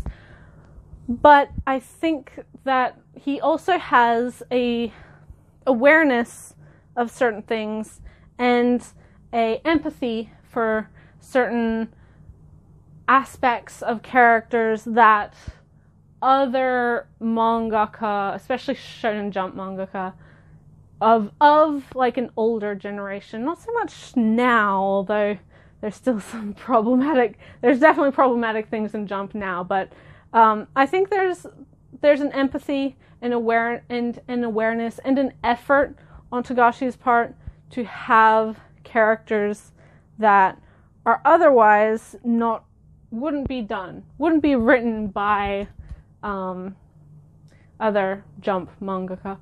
I also think that he can write female characters fantastically, which is a rarity amongst male shonen mangaka.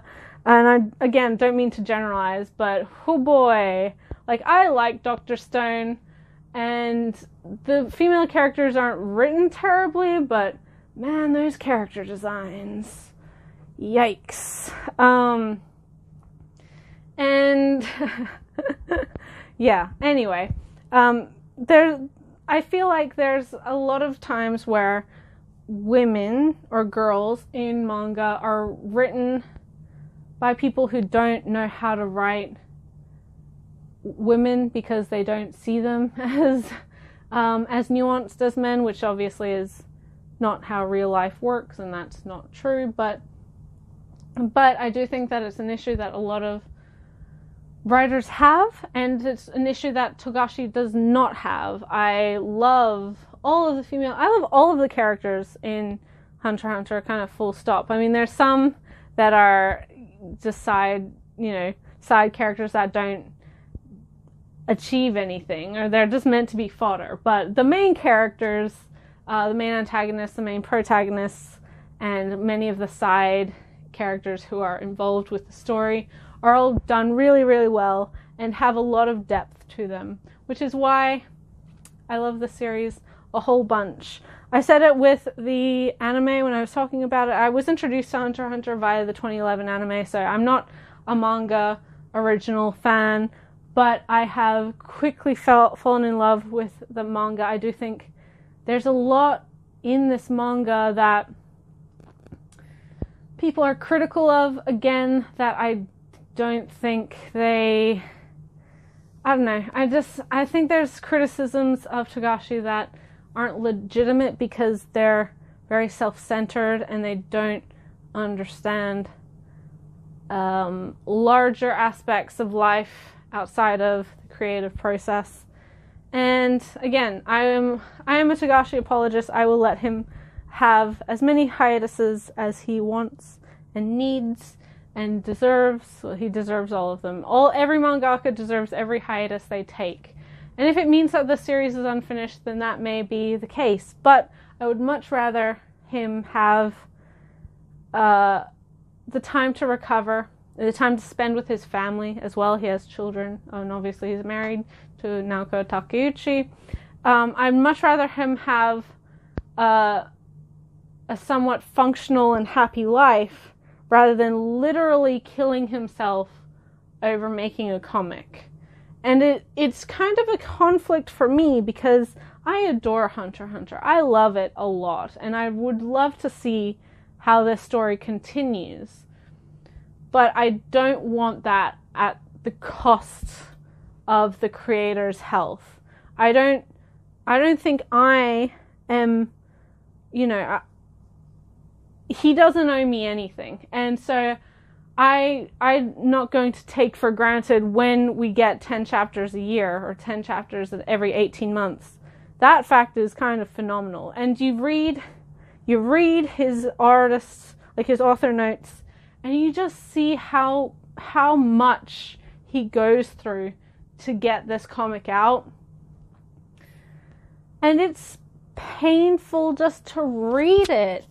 I don't know how people can have such little compassion for someone who is giving them content, who is creating something that they love or enjoy, at least at minimum, and just think that, oh well, he's lazy compared to everyone else. I don't know. I'll fight anyone who thinks that, his hiatuses are laziness and he doesn't deserve them, and that he's selfish, and that Hunter x Hunter deserves to be finished by someone else. I'm sorry. I don't care your opinion. If you don't agree with me, then we're not friends.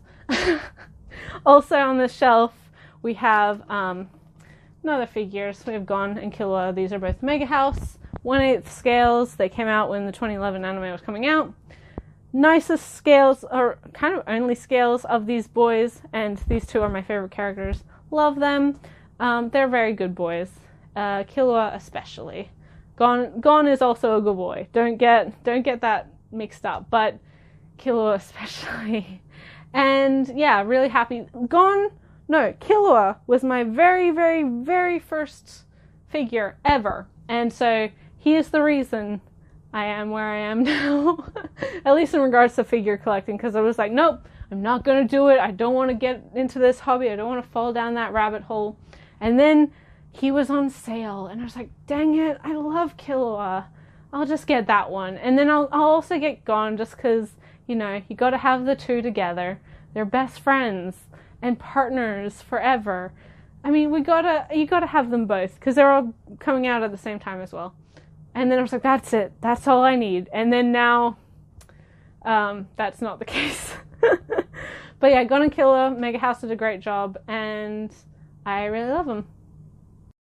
Next is a ongoing in English, completed in Japanese series, Ran in the Grey World by Akihire. I have a complicated relationship with this series. Let's just put it that way. I think a lot of people know the issues that I and other manga tubers and other fans and readers have with this series. I personally do not like age gap romance in my fiction. I've said that before. I don't know if I've said it in these collection videos, but I'm just not a huge fan of them in general. Yeah, I did say it before in regards to Natsume Ono. Even if it's like both consenting adults, that's fine, but it's just not like a trope I'm super into. And so I tend to avoid them. I definitely dislike, generally, romance stories with an age gap where the younger one is a minor, which is kind of unfortunately prolific in a lot of shoujo and josei series. And sort of the notable exception to this is A Bride Story, and that's because of cultural and historical reasoning. And just the writing is way better than some of these other series. It's just not something that I enjoy. I don't really judge other people who do enjoy that. It's just not my thing, right? Ran in the Grey World has an element of that, and it's almost worse than a lot of these other ones. Because if you don't know, Ran in the Grey World is about a little girl, 7 years old, who her mother's kind of a sorceress, and her father also has magic. So she comes from like a magic family. She also has magic, but because she's so young, she's really enthusiastic on wanting to become, a fantastic magic user like her mother. She wants to just grow up and be amazing and be like the person that her mother is, which I think is very relatable to a lot of people. It's what a lot of kids go through. So she has a pair of tennis shoes, or runners, whatever you guys call them, sneakers, which when she puts them on, ages her up. She looks like a much older young woman, somewhere in that, late teens, early to mid-20s kind of age. She's described as, looking like, 17-year-old, 19-year-old. But, that kind of, you can look younger when you are older. It's just kind of an ambiguous older but young girl, if that makes sense. It looks like a young woman. So a lot older than her 7-year-old self. She's very sexy. She's very unexpectedly and unintentionally kind of flirtatious, and she draws a lot of unwanted attention to herself because she mentally is a little girl still. She doesn't, like, her mentality doesn't age up when her body ages up, which is an interesting dynamic. And I've heard my good friend Mama Loves Manga, she describes it like Big, the movie with Tom Hanks. It is pretty much exactly the same idea of a kid who wants to be, older, who doesn't understand the the responsibilities of an adult. She just sees, both of these characters just see adulthood as like, I can do whatever I want. I have control over my life. I don't have to listen to my parents type of deal. And so wishes to be older, and he looks older, but he's still a kid inside. Ran in the Grey World is very much that, but with a kind of more obvious supernatural element. She's got an older brother who's kind of trying to protect her. Is a good brother, very good brother, although he does have his own romantic relationship, which is kind of, there's some issues there. There's certain tropes there that people may have an issue with, and I could definitely see why, but I really love the magic in this, this want to be better or to be grown up that a lot of kids have, and I think there's a lot of really creative, unique magic and awe and interesting things that this manga does. Akiire's artwork is beautiful. If you don't know, she's a good friend with Kaoru Mori, who we've already seen. Her work is phenomenal. And there's a lot of things I really like about this series. I like when the kids, because Ran does have a friend and a couple kids that she interacts with, and I like their dynamic a lot. I like the dynamic between her parents. I think her relationship with her brother is really good, but then we have an older man who is very into the quote-unquote adult version of Ran. And he is actively pursuing her whilst assuming that she is a teenager, which is big yikes, but okay. That's already bad enough. If she was, a teenage girl, and this, guy in his late 20s was like, oh, I want to marry your daughter. I want to, have a relationship with your daughter. I'd be like, oh boy, let's not do this. I'm not here for this. But as we know, dear audience, not only is Ran not 16, she is in elementary school, and that is the biggest yikes of all.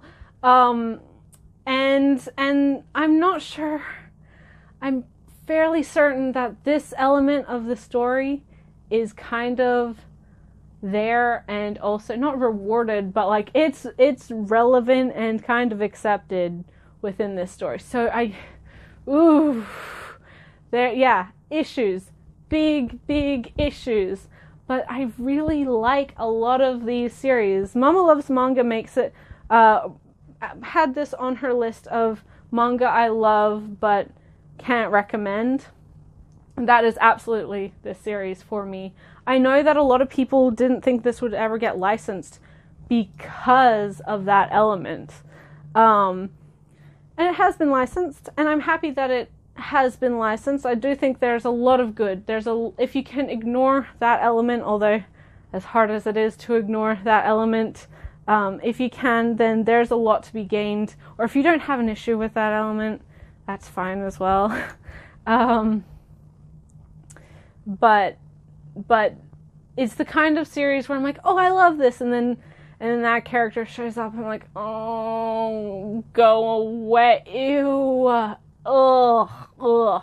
And it just like drags down that whole experience. You'll be having a great time, and then really creepy stuff starts happening, and romance between a literal child and an adult is like kind of implied, and you're like, let's not do this, I'm not interested.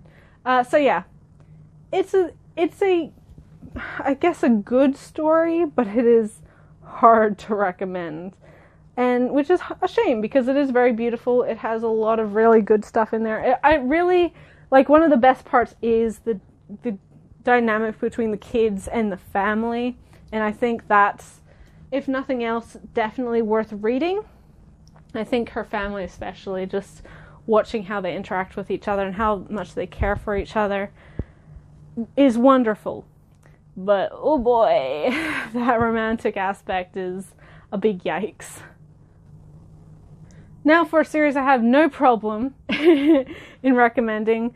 This is Kase-san and the series. It's the original series. It's 5 volumes, which we have in English, and then the follow-up is Yamada or Kase-san and Yamada, or Yamada and Kase-san, which I think is going to be sold as volume 6 of this English release. It is a direct sequel, it's just a direct continuation.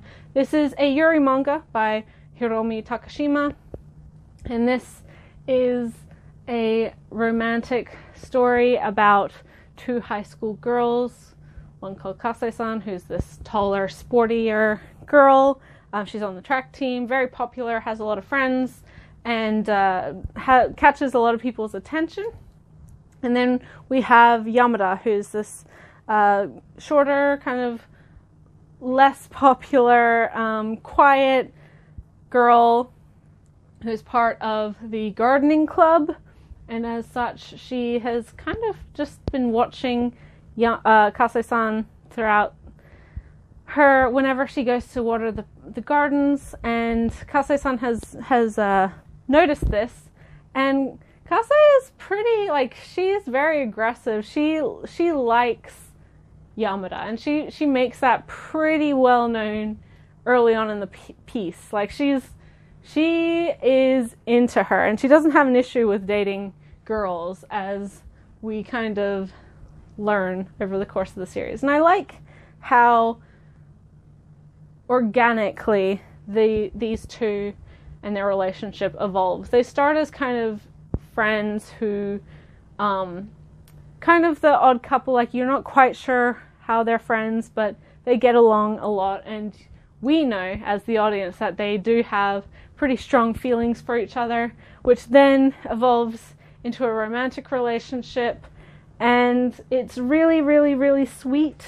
I've said this before again with this series, that I really like how this series balances the kind of sweet and exciting and exhilarating and kind of complicated and just wonderful feelings of first love, and the softness and cuteness that is kind of quintessential for a lot of Yuri series, the more pure quote-unquote Yuri series, but it never ignores the physical attraction of a relationship, whether that be heterosexual or homosexual. I think it really balances well the two sides of what I call like the Yuri spectrum. And I really like watching these two trying to figure out their relationship, especially on Yamada's side, and I'm sure on Kase-san's side as well. They're each other's first, I guess, serious relationship. They're definitely each other. Well, Yamada, she's definitely her first girlfriend, and I like this because it's set in a co-ed school, which is not always the case. I don't really have a huge love for the Yuritopia style of Yuri manga, where everyone is like, they all go to a girls' school and everyone's a lesbian and they're all, in love.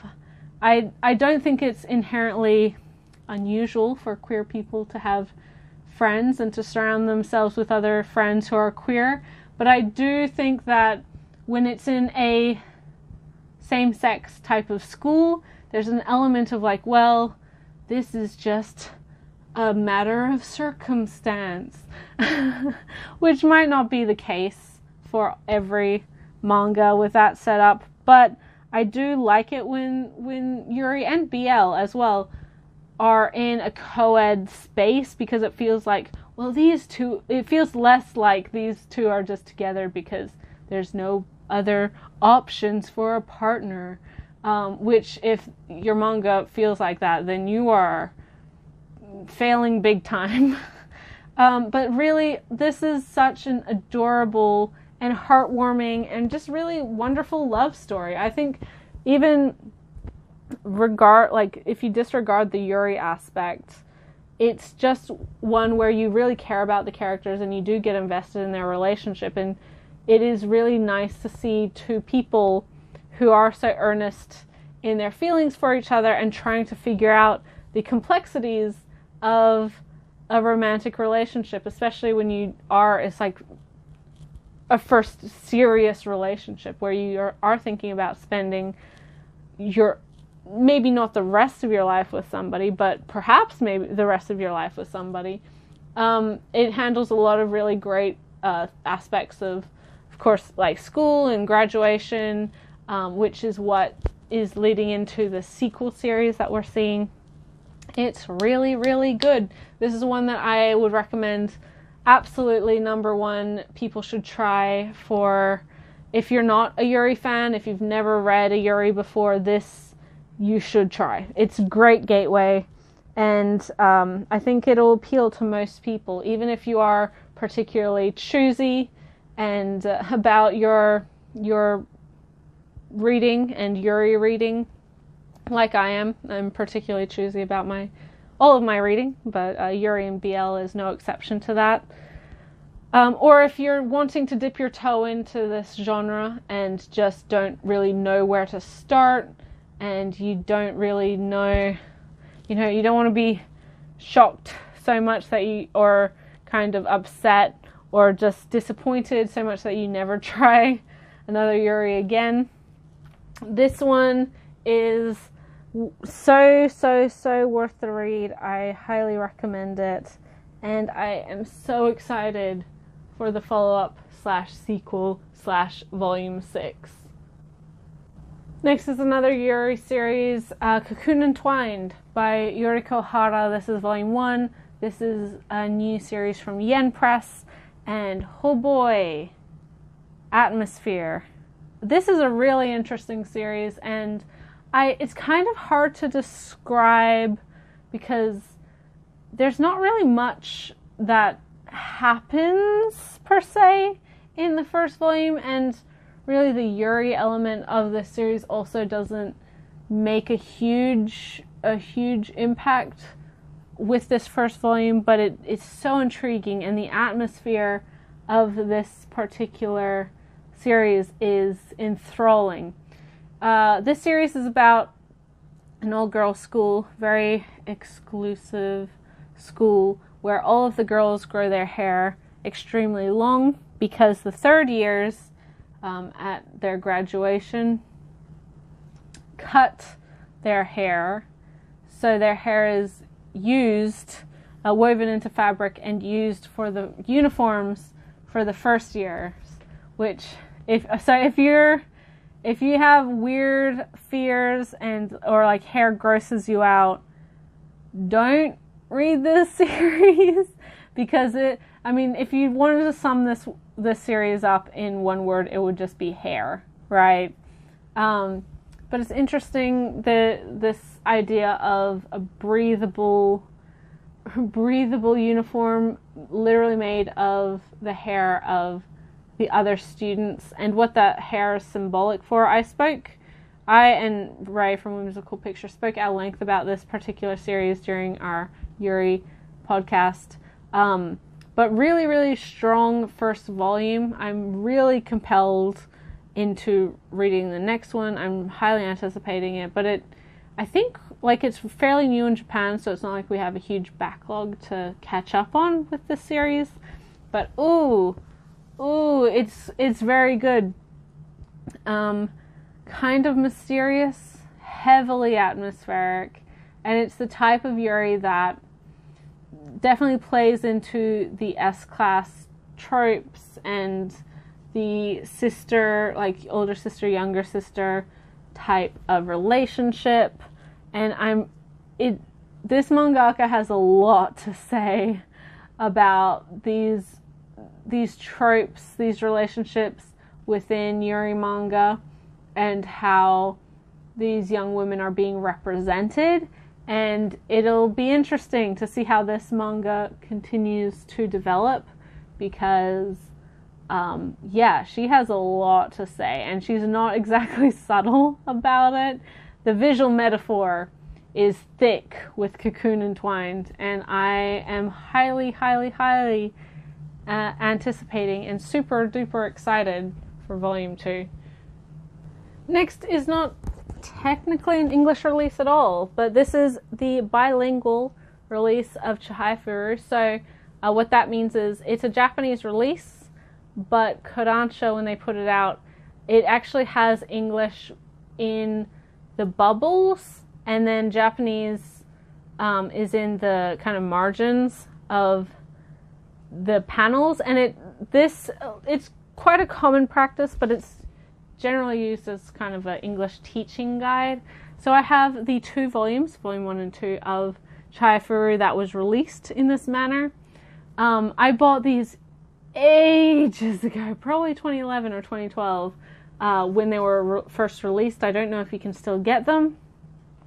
And this obviously was kind of my only way to have the Chihayafuru manga in my collection whatsoever.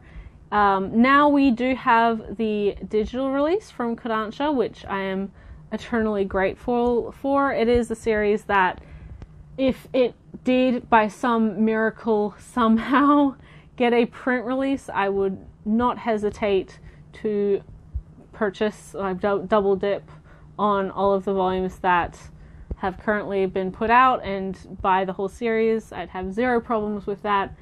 But considering it's 40-something volumes in Japan and ongoing, although it is, from what I understand, wrapping up, it's a josei sports series, really, really unlikely to get a print release. Please prove me wrong, Kodansha. I dare you, because I will pay for it, no problem, and I will encourage everyone else to pay for it, right, and buy Chihayafuru. I will single-handedly start my own Vinland Saga-esque campaign for people to buy Chihayafuru if it ever came into print, because, oh my goodness, I would adore having it on my shelves. But I'm already, as I said, very grateful to have it on my digital bookshelves, so I can read it and support it and love it in every way that I can, and support legal English releases. But yeah, this is kind of a oddity, a bit of a curiosity, and a little bit something that's a little bit unique to the collection. I know not a lot of people know about this or have it either. But Chihayafuru, as I've said in the previous video, is a series that is very important to me. I absolutely love it. I love all the characters. I love the story. I love the story progression. I just love it, full stop and paragraph. It's just phenomenal, and I'm happy to have been able to support the manga in any way that I could as a younger fan, and from more directly with the Japanese release, and now with the English release from Kodansha. Next is volume 1 to 6 of Bloom Into You by Nakatani Neo. I don't think we have, maybe volume 7's out, I don't remember. I'm not completely up to date with this series, but it is a series complete in 8 volumes in Japanese. It did just finish. We are also getting the light novel from Seven Seas, which is super duper exciting. This is another Yuri title that I really, really enjoy. I really recommend to people who maybe aren't super into Yuri and haven't really tried an Yuri. This is an interesting relationship between two high school girls, and one in particular, her struggle with the acceptance of what love and what attraction and romance should be and should feel like, and her own expectations versus reality. It's very, very, very good. I think there's a phenomenal cast of side characters.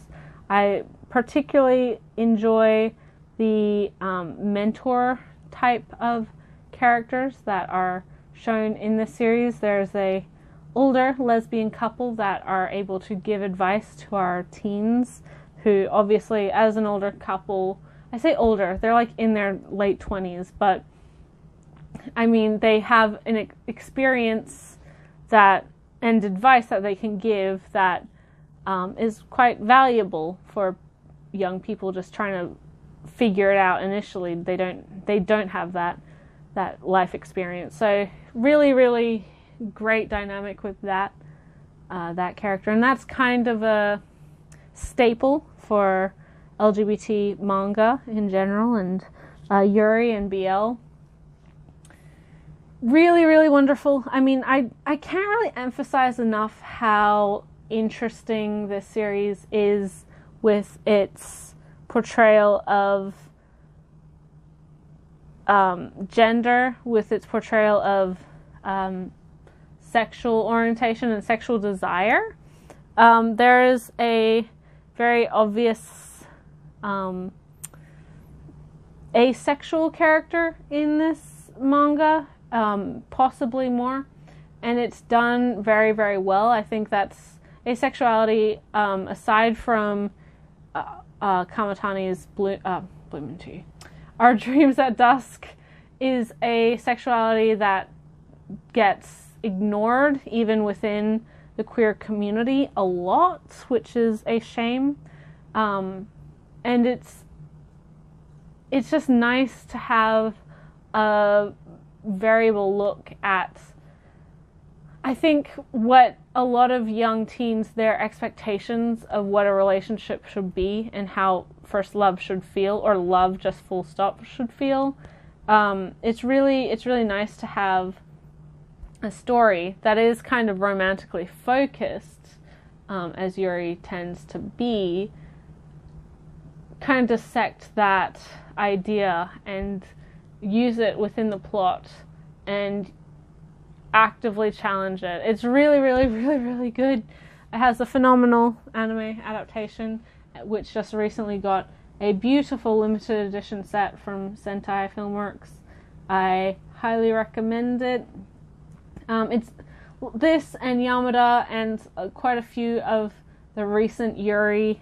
Like with BL, I'm so happy that we are seeing a lot more diversity, and for me, I really like the fact that because of the variety of Yuri and BL that we're getting, I can afford to be more choosy as to what I want to buy and support, and because it doesn't feel like you have to support everything anymore just to show that you want more of that genre or that medium. It's the same thing with light novels. Over the past year or so, even longer, maybe 2 or 3 years, there's just been so many light novels being licensed, so many coming to print, and publishers like J Novel Club and Yen Press and Seven Seas, etc., are licensing so many light novels of all different genres that, as a fan of light novels, I and I'm sure plenty of other people have started to be more selective as to what we're reading. I don't think, like, personally, I don't need to be reading every generic kind of dumb isekai that gets licensed, because there's enough available, there's enough around, and there's enough other fans who are going to buy that and support that that I don't need to. They don't need my money. I'd rather put my money towards things like Bakuno, things like Ascendance of a Bookworm, things like all of these novels that are might need my support, might need me to be talking about and showing off. So yeah, I'm glad that Yuri and BL are kind of in that same category, because a lot of romance-focused manga, whether it be Yuri, BL, or just like general romance, there's a lot of issues I have with it. There's a lot of examples where I personally wouldn't buy them or recommend them, but I think there used to be a big push to support whatever was being released within a genre in order to show that you want more of it. Which, you know, put your money where your mouth is. But now we have so much, you can be more selective where you put your money where your mouth is. It's really good. A good thing. Great trend. And Bloomin' to You, fantastic. Definitely recommended. In the middle, we have another paired figure. I talked in my video that's more focused on my figure collection that I'm a sucker for paired figures, i.e. when characters come together as a set or are meant to be posed together. This was a set, did buy them together. I'm just a sucker for that, and if it's a series I love, then I will pick it up. And these are the two main characters, Ash and AG from Banana Fish. It says there in the graffiti. These two have a very interesting relationship in this manga. I find these two are based off of the most recent anime adaptation of the manga. Really good. I think Kotobukiya put these two out. Probably. So they're pretty decently priced as well, considering it's a pair figure and their size. It's 1/8 scale. Really good job. If you're a fan of the series, this is somewhat evocative of a very well-known scene in the manga, or kind of the follow-up, the final volume of manga that will hurt your heart. So that's always good. It's a really nice figure, and it's kind of amazing that in the year 2019 we're getting Banana Fish figures. There's a lot of figures coming out for 2020 that I'm like, what? Wow, this is incredible. And I said it, I was talking about the series at the beginning of the video, Hikaru no Go is getting scale figures. What is this? What year did I wake up in? I'm very happy, and I'm not complaining. But yeah, Banana Fish at least had an anime, so that kind of makes more sense. But it's nice to see more nostalgic, I guess, franchises get their time to shine in regards to figures. Next on this shelf, this whole section is kind of like 70s shoujo manga. We have 1 to 7 of Bride of Deimos. This is by Yuho Ashibe and Etsuko Ikeda. This is a horror manga about a demon who wants a young girl as his bride, pretty much, and then all of the various evil things he does to people who sometimes deserve it, sometimes don't, in order to kind of manipulate his way into this young girl's life. And sometimes it's just like it's a very 70s style of story, but man, this is an interesting one. I really like it's beautiful, it's dramatic, melodramatic in the best way that shoujo manga tends to be, but it truly is very horrific.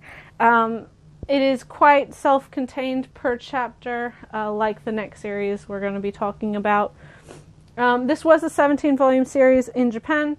We only ever got 7 volumes from Comics One before they stopped printing it and went defunct, went out of business, which is a shame. But lucky for me, I was able to find a complete lot for this series, and it is very, very, very good. I highly recommend it if you can track these volumes down.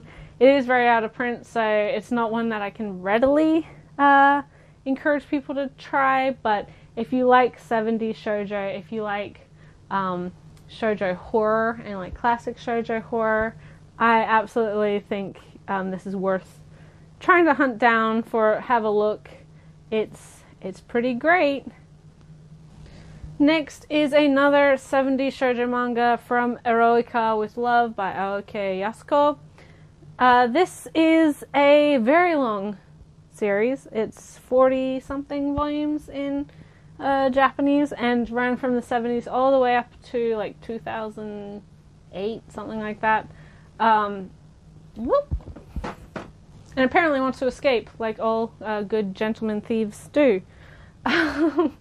But this series, we only ever got 15 volumes in English from CMX before, again, going out of business and not publishing them anymore.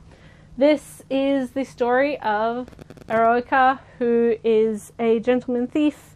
He is the Earl of a country called Gloria, and he loves beautiful things. He is extremely flamboyantly gay and loves everything that is beautiful and is under the belief that he deserves to own all beauty in life and thus adds beautiful things to his collection. And when he can't buy them, he steals them. Generally, he just wants to steal them anyway. So, and then we have sort of his nemesis, his rival, his counterpoint, who is Klaus, who is a very straight-laced NATO officer who is trying to stop Eroica and his thieving ways. So, like all good 70s shoujo, this definitely has a element of homoeroticism in it, but this, like the previous series, is very chapter by chapter self-contained. I feel like if you find certain volumes for cheap, a lot of the time you don't need previous volumes to kind of enjoy the current volume that you have. I have volumes 1 and 2. I found volume 1 for $1 from a library sale, which is incredible. It's in very good condition, if not somewhat yellowed. And then I have volume 2, which I bought for, again, very cheap. Not $1 cheap, but very cheap from eBay. And this one, again, is one that is not like a super duper high priority, but I just like to have it. It's definitely a big part of shoujo manga history, and one that it would be nice to have all the 15 volumes that were available in English once upon a time. Also, again, like, you can't tell with my volumes, but oh boy, this series in particular is kind of the greatest example as to people who complain about Viz spine inconsistencies not having been around for a long time. I haven't been collecting for a long time, because this series, the spines in this series, this one is like white with the title and that. By the end, it's got like a different logo. They're green. They got completely different color and style and just overall design. And there's like 2 or 3 different versions. So, I mean, spine consistency, who's she? So I find it kind of hilarious whenever people get upset over like minor logo changes on Viz stuff. I'm like, oh, I mean, not to call you big crybabies who want to, throw a fit over something totally inane, but you sure are glad that you should be glad that you weren't around in the early 2000s when Tokyo Pop and CMX and Comics One were just like, nah, I mean, you're lucky you're even getting this shit. How dare you complain? But yeah, this is an interesting story. It's a bit of fun. It's not anything brilliant, but it's flamboyant and wonderful and fabulous. And who doesn't like a gentleman thief a la Lupin III, who's just incredibly gay? It's a good time. Yeah, and I do want to get more, but not a super high priority for me personally. Next are my Keiko Takamiya books. I have volumes 1 to 3, so the complete series of Andromeda stories. This is, Keiko Takamiya does the art for this, but it's actually written by Ryu Mitsuse, who is a science fiction author, I believe. So pretty in the style of Takamiya's general sci-fi work. And it's kind of what you expect for this series. It's very operatic sci-fi, two sides fighting for what they believe in, some pretty obvious allegories for societal problems. It's very pulpy sci-fi from the Year 24 group. I think a lot of people know Takamiya more so for her next series, which I'm going to show off, but this is really worth hunting down, but it is very out of print. You can tell my copy is pretty beat up because all of these books that I have are all ex-library books or secondhand books, which are not in great condition, but they're vertical books and impossible to find. They're very out of print. And long-time viewers know that I don't really have a huge issue with library books or books that are particularly beaten up, especially when they're perfectly readable inside. But this is, if you like 70s sci-fi, this is definitely worth the read. Although I do think that the next series is the more iconic, classic, and I guess notable of the two works. So the series I was alluding to, and apologies for the glare, but was the 3-volume series To Terra.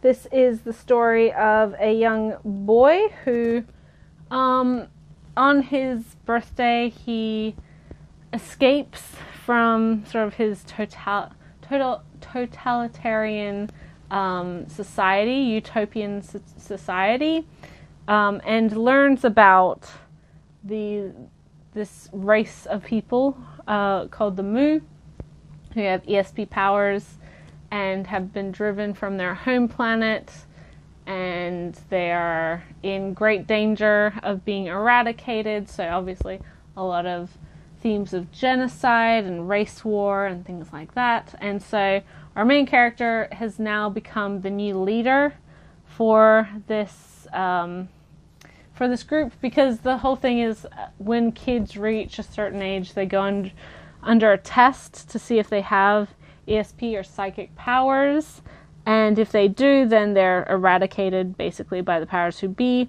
But he escaped before that could happen and was rescued by this group and is now in charge of this group. And we have the previous leader is called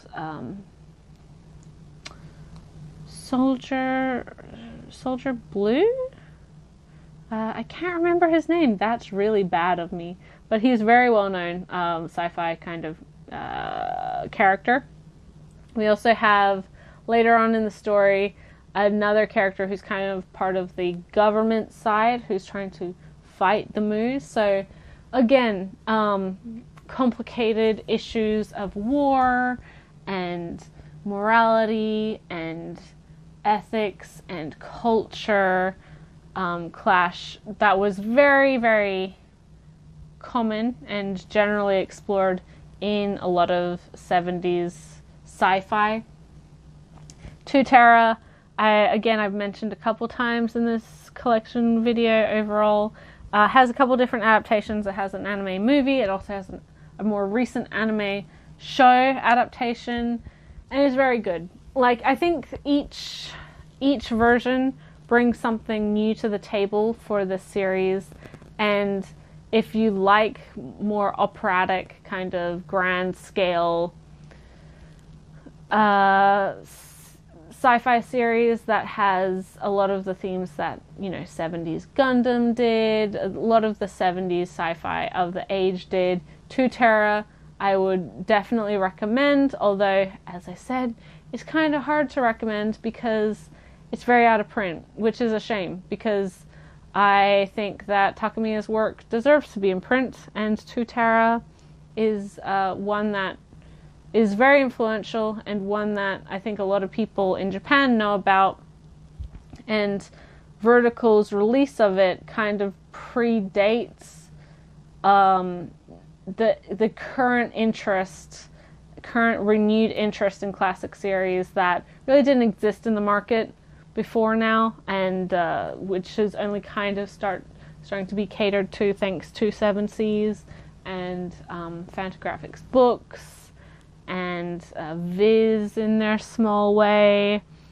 and Ouran with Rose of Versailles. Like, we're slowly getting more and more classic works, and all of these books, all of these series that I talked in this specific section were kind of the initial attempts at trying to get some of this older stuff to a wider audience in English, but at the time just wasn't viable within the market, which is a shame. I think if they were being released now, they'd get a much warmer reception. But I'm glad that we got them at all. Kind of just really, really happy to have both this Andromeda Stories, Eroica, and Bride of Deimos all in some capacity in my collection. Next shelf, we have some ongoing titles. I mean, everything on the shelf pretty much has, on all this bookcase, I mean, has been ongoing, so not really a change. But this is Yona of the Dawn by Mizuho Kusanagi. This is an ongoing shoujo fantasy, like historical drama type series about a young princess called Yona who, after the death of her father, the king, and is ousted from the throne and ousted from the castle, and through great efforts from her childhood friend and I guess personal bodyguard, manages to escape with her life, but is now on the run and is trying to regain the throne from the usurper, from the one who managed to murder her father, who was her also another childhood friend, her cousin, and her first love, Suwon.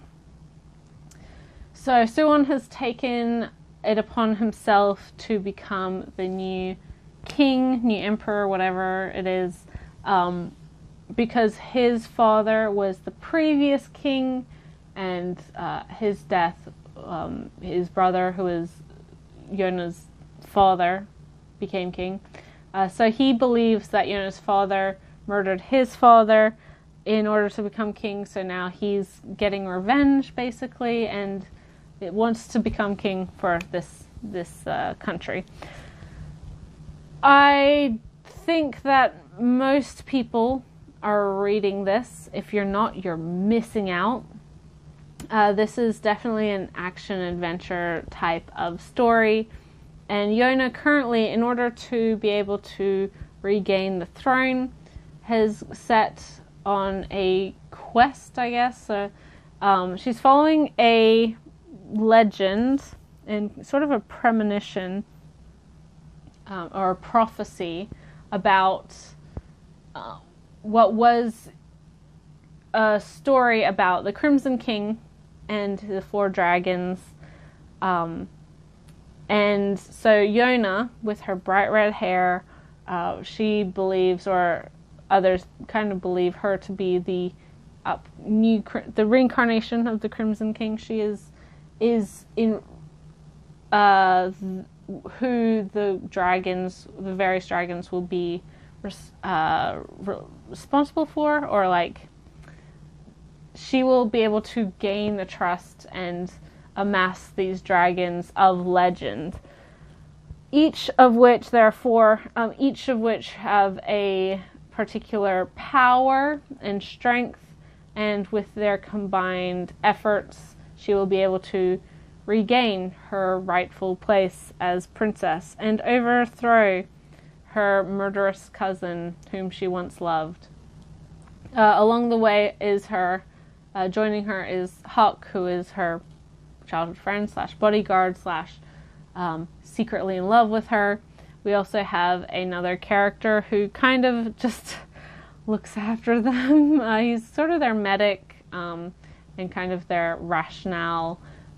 He cooks for them, looks after them generally. And so her story starts with her looking for these various dragons. We have the white dragon, the blue dragon, the green dragon, and the yellow dragon, who all have their various circumstances and all have their various motivations, but are all inexplicably drawn to Yona and her goals. And but not only is it her trying to get the throne back, I think this is definitely like a good story of this type should be, a growing story. Her character, Yona's character, really grows and changes and develops over the course of her journey, and she learns about how much her country needed change that she wasn't really aware of when she was just a princess in the castle. She, as you know, her father's daughter, she was under the perception that her father was beloved, everybody was living a wonderful life, and there was no issues, when the reality was that there are a lot of issues that do need to be addressed, and that her father, the previous king, I don't know whether consciously ignored or just were not aware of because of just general dissatisfaction within the lower court, within the generals and the lords of the areas. So now Yona is also trying to actively improve the lives of the people of her country. And she finds herself running into Suwon a lot because he is also doing that. And that was a large part of his motivation, is because he was aware of a lot of the issues of the country. So it gives a complicated motivation to what he's done. None of these Suwon, for the villain, he's not really he's an understandable villain, and you can kind of rationalize what he was doing and the choices he made, but you can also see the hurt and the betrayal and the effect that those choices had on the people he cared the most about, most notably Yona and Hawk. It's really well done. This series just continues to get better and better. If you tried the series and weren't hugely impressed by the first volume, I encourage you to try at least the next one. It really, the setup is good, but I think it really starts to hit stride when it introduces, or when it gets a bit past Yona being in the state of shock and reacting and trying to process everything that happens, which is understandable. She's a young girl and very sheltered. She's a little bit naive, so it does take her a while to kind of process that, yes, my father's been killed and I'm, having to run for my life in order to survive this, and it was done by a person I really cared about and trusted. Like, there's a lot of shit going on in her life, but when she starts to grow into herself and understands her position and becomes more responsible and more aware of the power that she has as an individual, that's when the story really gets phenomenal. And at 21 is already out. 22 has been solicited. I don't know. I might be behind. I don't think so, because this series is one that I try to get the new volume as it comes out. This one, I don't know anyone who's reading it and who doesn't like it, pretty much. It really grabs your attention and it just draws you in, and each volume just gets better and better and better. And I think it's 30 volumes currently in Japan. I don't know whether or not that's like it has hit any kind of milestone or turning point as to there might be an ending. But this one is kind of like with Skip Beat, I don't care about how long it gets. I said in an earlier video that I don't like to buy and collect a huge, like, series that go on forever and have dozens upon dozens of volumes, just because I don't think a good story needs dozens of volumes to be told. Like, I'm a little bit selective in that sense. But Yona is one that I feel like could go on forever. And as long as the quality stayed consistent, I wouldn't complain. I just want to keep reading more and more. And this is very much evocative and sort of a homage to a lot of these action shoujo with a fantasy or historical twist that used to be very popular back in the late 90s, early 2000s. Things like 12 Kingdoms, things like Fushigi Yugi, that were very popular but kind of died out for a little bit. And so now this is kind of definitely a resurgence of this. Dawn of the Arcana as well. But that one obviously didn't have nearly as huge impact as those other two. It's really nice to have another one of these types of series and it be so good, and one that I can recommend. Absolutely pick it up. I really like this trend of this type of shoujo being licensed, and I hope we see more of it and at this quality, because it really is amazingly good. Next is another series that I absolutely adore, but not nearly enough people are reading it. This is another, like with Yona, this is a shoujo manga that I feel has a very broad appeal, but not a lot of people are reading it. It's not even marketed as a shoujo manga in English, because I think Viz is very aware that it does have a very broad appeal. But this is Requiem of the Rose King by Aya Kano, volumes 1 to 10. 11 was just released. I bought it, but I'm waiting for my copy. This is a historical kind of slight supernatural story retelling of the War of the Roses, most notably featuring Richard III and Henry VI. Is very reliant on the Shakespearean interpretation of these two historical figures, and as such, it is very Shakespearean in general. This is a tragic story. I do not believe we're going to get a happy ending with this story, but this is phenomenal. Absolutely phenomenal. Our main character is Richard, and his conflict with his family and wanting to be, it's interesting how his character changes, but his conflict with himself and his self-acceptance, his relationship with his family, his older brothers, and his father, who, if you don't know, was killed. Richard II, I think, was his father. And so it's about the events of Henry VI becoming king during the War of the Roses, and Henry was an interesting character. His piousness, his devotion to his faith is very well known, and he was seen as quite odd for that. In this manga, he has a very interesting reaction and relationship with Richard because of that. And then Richard also has his own issues. If you haven't read Ayakano's more or her older manga, which is Ottoman, completely different genre. That's like a high school rom-com, but it has a lot of, that manga is you'll see it later in another video, but that has a lot of questions about gender and gender performance, and it has a transgender character.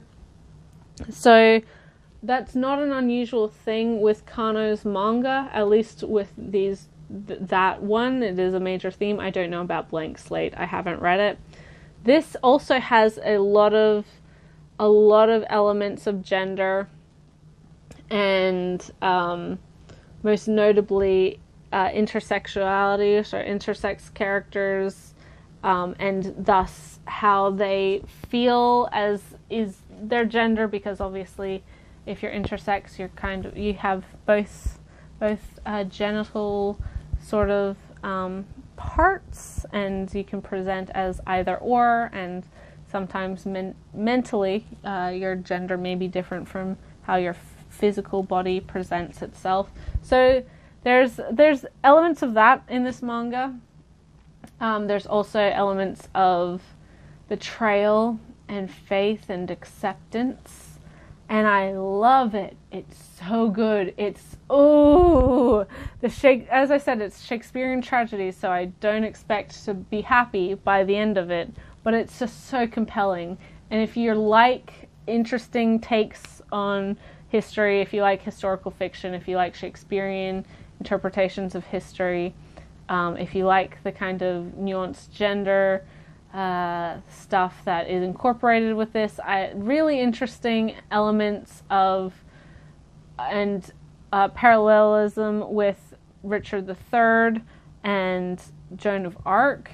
It's okay, like if you don't know, Richard III is a very notorious historical figure, but because of Shakespeare's plays and because of Shakespeare's representation of Richard III, he's kind of become a beloved character amongst certain enthusiasts. I mean, we know kind of in history that he murdered his nephews in order to become king. Like, he is not a good person, but Shakespeare gives him a lot of depth, and he's always a villain in Shakespeare's piece as well, but he's kind of a tragic villain. And that's what this series is. He's the main character in this series, and it's always like, it's like with Seven Shakespeares, which is not a series that's in print, but it's in digital release, and I highly, highly, highly recommend it. It's one of Kodansha's Comixology originals, done by the same mangaka as Beck, the music series. Absolutely read Seven Shakespeares. But I think historical fiction that plays around with, like, it's obvious, like, obviously this isn't what happened. This is not, like, anywhere close to historical fact, but it's just so compelling, and I think that there's a lot to be explored with the potential with history. Like, history is fascinating. Real history is fascinating, and if you can add certain elements and be able to explore certain themes through history that may not have been relevant or even kind of regarded at that time, I think there's great potential there. And Requiem for the of the Rose King is phenomenal. I highly, highly recommend it. Aya Kano is doing great work. And I know a couple people are reading this, but more people need to be reading this. It's one that I think a lot of people would enjoy if you give it a shot, but I know a lot of people don't really know about it. Thankfully, there have been more people trying it, and from what I've been hearing, more people loving it. It's beautiful, it's dark, it's heartbreaking, it's foreboding, and ooh, so many bad characters, but like, it's great. Bad characters and like bad people characters. It's great to read though, and like all good Shakespearean tragedies, things could so easily be fixed. And as the audience, it's frustrating to be like, no, you are the cause of your own undoing. But that's kind of the appeal for this kind of story. And man, I love this story. Next is another Akiire work. This is definitely the easier to recommend of her works. This is Go With the Clouds North by Northwest. This is a vertical release. 2 volumes have been released in English, and I own both of them, but it is an ongoing series in Japanese. So this story is sort of the quintessential Iyashikei type of story. If you don't know what that word is, it basically translates to like a healing story, but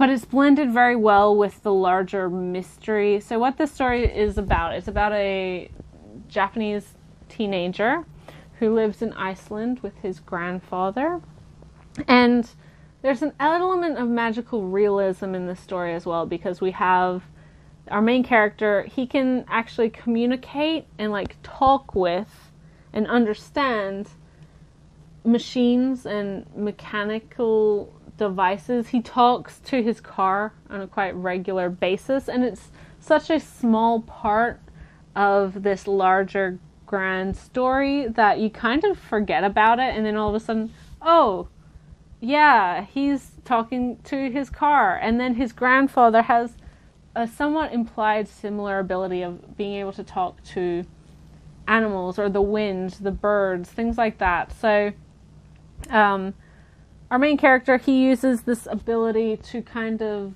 do odd jobs. He's a little bit of a detective, and he's living in Iceland because he just kind of didn't have a great time in Japan, trying to have a fresh start, and that's where his grandpa lives.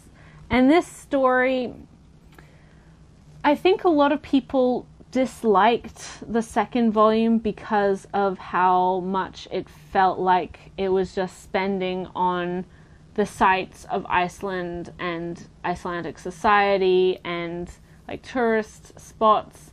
But by God, guys, that's the best part. I think that's the healing aspect, this quiet introspection and this quiet exploration of the setting. In this story, and in like a lot of healing stories or manga of this type, Mushishi is a great example. Girl's Last Tour is a great example.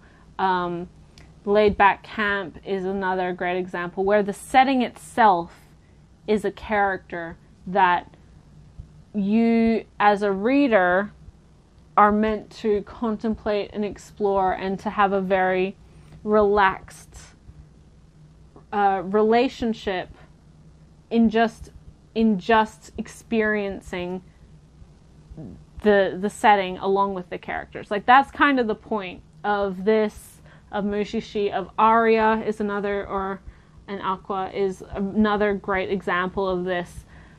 That's kind of the point. Flying Witch, like, there's a lot of series, and nowadays, and I kind of not ranted, but I kind of expressed my feeling on this on Twitter just a day or so ago, about how slice of life is kind of the larger genre that Iyashikei manga and anime fall under, but they're not totally, they're not totally exactly the same.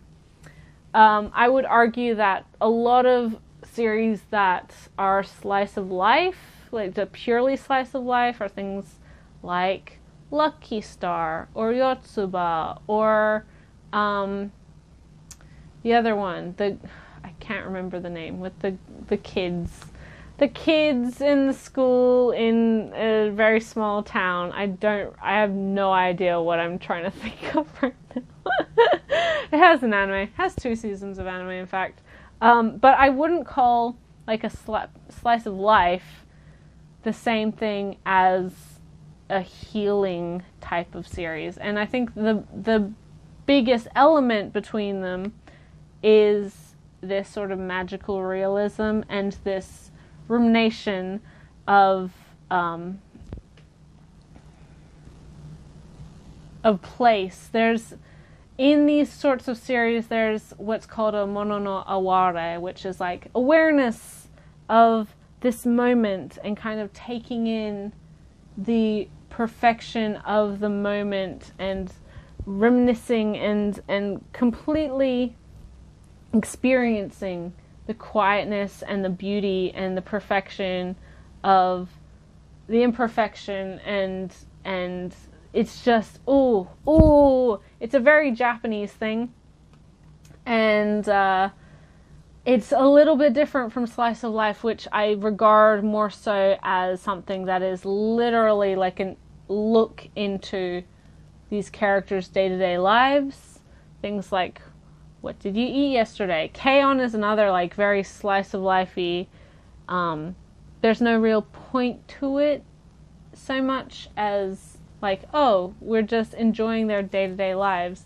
Whereas healing anime, I mean, you're enjoying their day-to-day lives or their experiences that they're having at that moment, but it is meant to be kind of a almost meditative experience where you fully immerse yourself in that moment.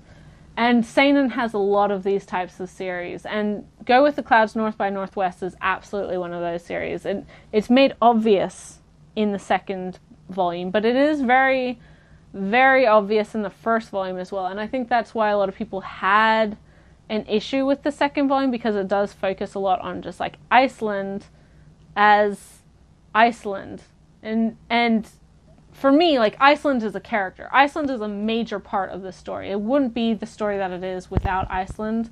And I find it really wonderful for someone who, because personally I would love to go to Iceland. I think it's a really intriguing country, very different from anywhere that I've ever been. So it was such a wonderful experience to be able to travel and explore and learn more about this country that I have yet to go to, along with these characters. But other people are like, get to the plot, which is kind of missing the point for this series. And it's fine if that's, if that's your issue with it and you don't like it, but it might just mean that this genre of books, this genre in general, isn't for you in general. But the first volume also introduces the potential of a murder mystery, in fact, done by our protagonist, his younger brother, may be involved with. So there's kind of a element of tension there as well. And we do have a kind of a distrust, and it's the mix of this soothing and calm atmosphere with the tension of, like, what do we believe? Did this happen? Is his brother responsible for it? What's going on? And then it's just married into such a well done story. And I think Akihire, like with Ran in the Grey World, my favorite parts of that are the family relationship and the relationship between the characters, except for the romantic relationship. And Go With the Clouds North by Northwest, I'm also a little bit leery of the relationships that our main character's grandfather has with his current partner. But again, not my thing, but I guess Ira really likes age gaps.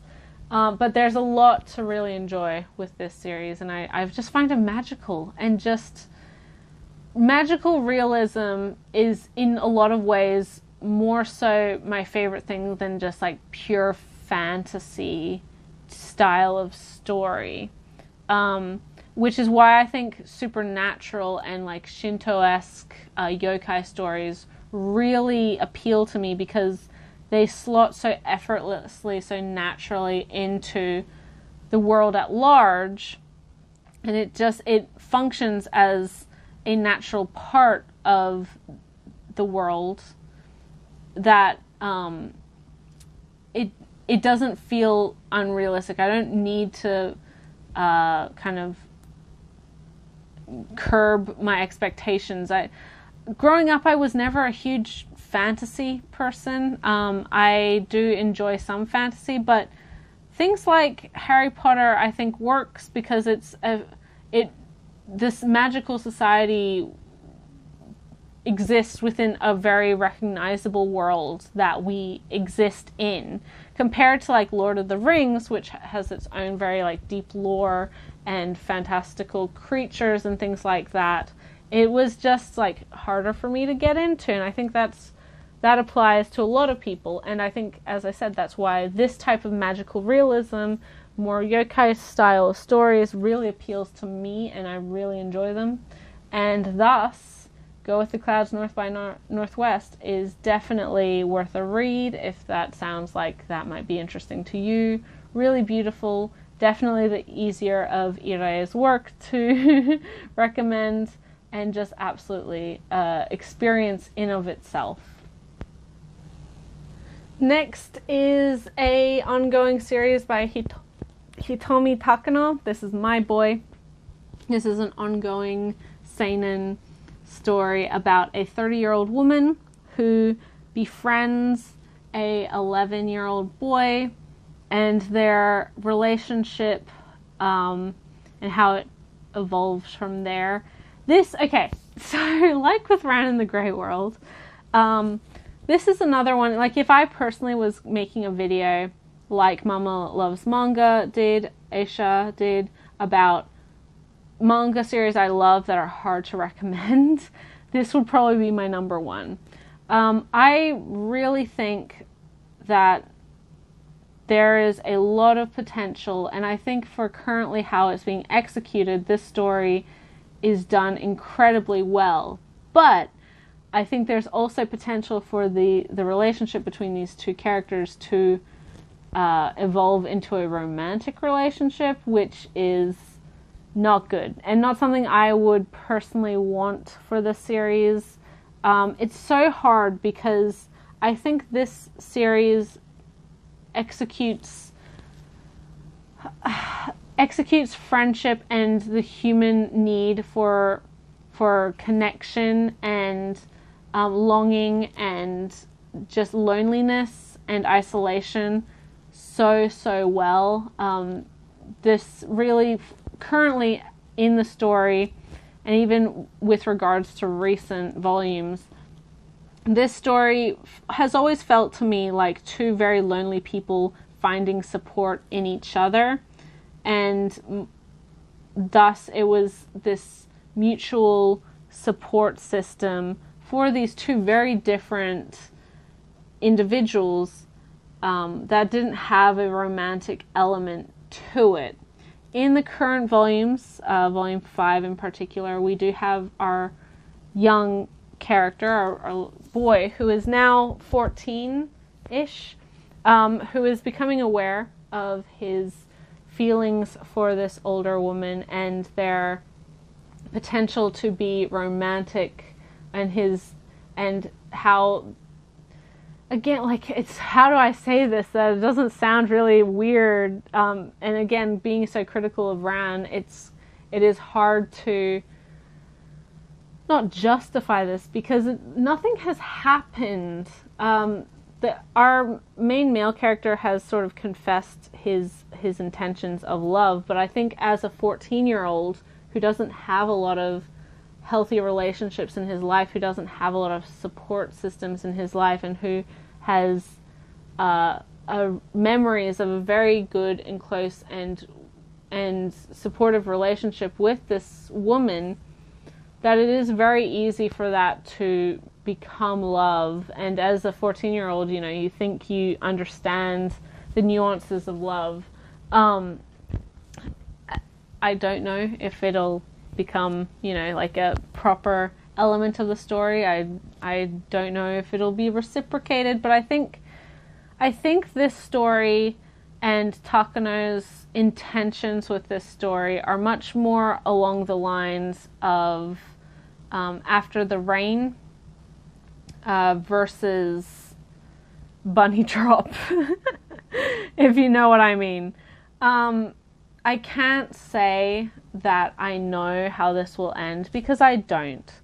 From what I've read of this series and from what I've garnered from interviews and things like that, I do honestly believe that this is a story about human connection and how the interactions within our lives and how the people we care about in our lives influence us and impact us and help us to grow, like in After the Rain, versus, oh yes, I'm an adult, and over the course of my relationship, which is up until this point platonic with a younger person, that younger person is like, no, I love you, and then it's happily ever after for us with our 18-year age difference or whatever. I'm like, oh my god, yikes. Which is what Bunny Drop is. Bunny Drop is even more. It's like 25 years age difference, which is big yikes. So yeah, there is very realistic and possible a thing that it could be a very problematic ending, and I feel like I don't know how I'm going to feel, because I am very invested at this point, if it does change. And it's hard because Takano, reading her author's notes, I'm like, yikes, lady. Some of her, like, she and her editor and a lot of her friends are like very into Shota kind of appeal, which is a big yikes. So I don't know, but what she said in interviews is that it is, like, I don't think it's going to be romantic. I don't know. I can't guarantee anything, which is, again, why it's a series that I think does so many beautiful things and does capture some emotions that a lot of manga aren't able to, or aren't able to with this sort of grace, and are able to capture so much that like, it's not very often that you see like this type of dynamic done well, and with the possibility of it being problematic or not problematic. Like, there's so much good, and it also, the art is just beautiful. Some of the paneling absolutely just takes my breath away. It actually reminds me, there's certain panels that just remind me of Our Dreams at Dusk, with just how beautiful they are. That, like, it's so hard for me to say, like, I want people to read this, but at the same time, like, I totally understand why people might not be reading this. So it's one that, like, I love it, but I can't recommend it, or it's hard for me to recommend. And I do think that if it sounds interesting, but you're particularly wary of the potential of how it may go, then maybe wait until it's finished. I don't know when it'll be finished, but maybe wait and see to see how it concludes, because, yeah, as I said, there's some potential that it's big yikes. Finally, for this shelf, we have the first volume of a new series just released by Vertical. This is Kaori Ozaki's The Golden Sheep. I already showed off a manga by Ozaki, which is the single volume The God's Lie.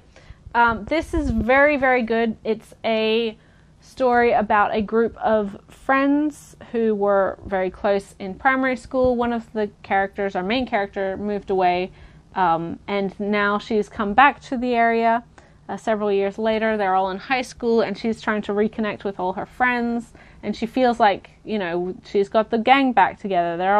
And nothing's changed, but little does she know, things have changed. A lot of things have changed, and her group of friends really aren't that close anymore, in particular to one of the boys.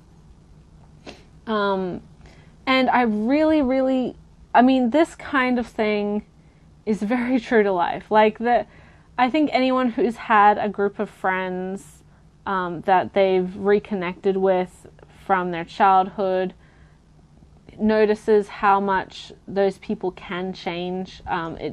Over our lifetime, who we're friends with, who we're close to, can drastically change, because people grow up, people make choices, people value different things, people have various impacts in their life that changes who they are and how they react to things and the people they hang out with.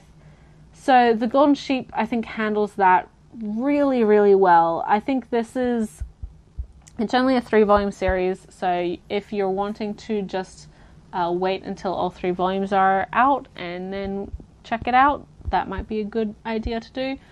But it reminds me of Anohana, which did a similar thing with various friends who are close and then kind of grew apart and are now reconnecting, and all of the various drama that incurs because of that.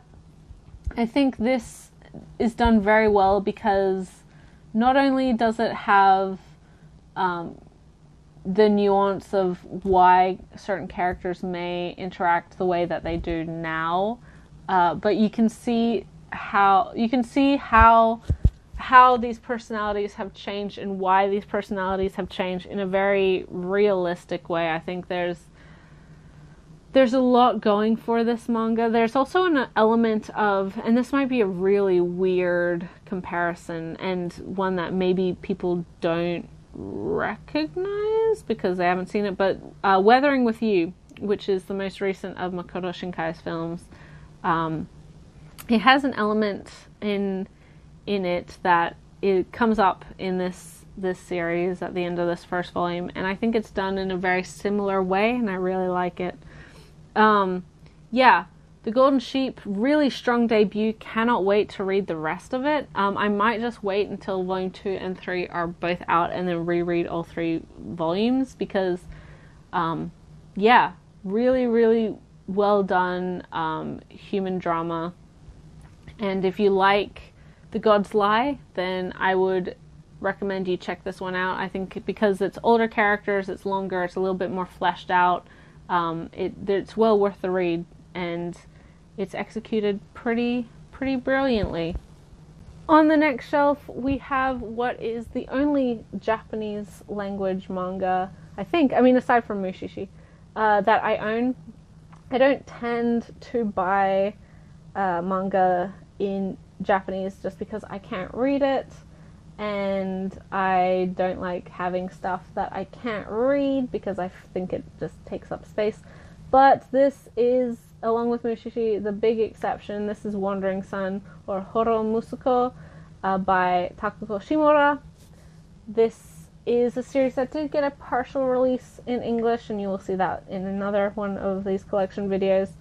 But this is the complete 15 volumes in Japanese. I bought all of these, I bought the entire set from probably Yahoo Japan, might have been Mandarake, for an obscenely low price. And this is the story of 2 transgender kids who, it kind of follows their whole life from elementary school to high school graduation. We have a trans girl as well as a trans boy. Our main character, really the focus of the piece, it is a story about the both of them, but I think the more poignant and the better handled of the 2 is our trans girl, Natori.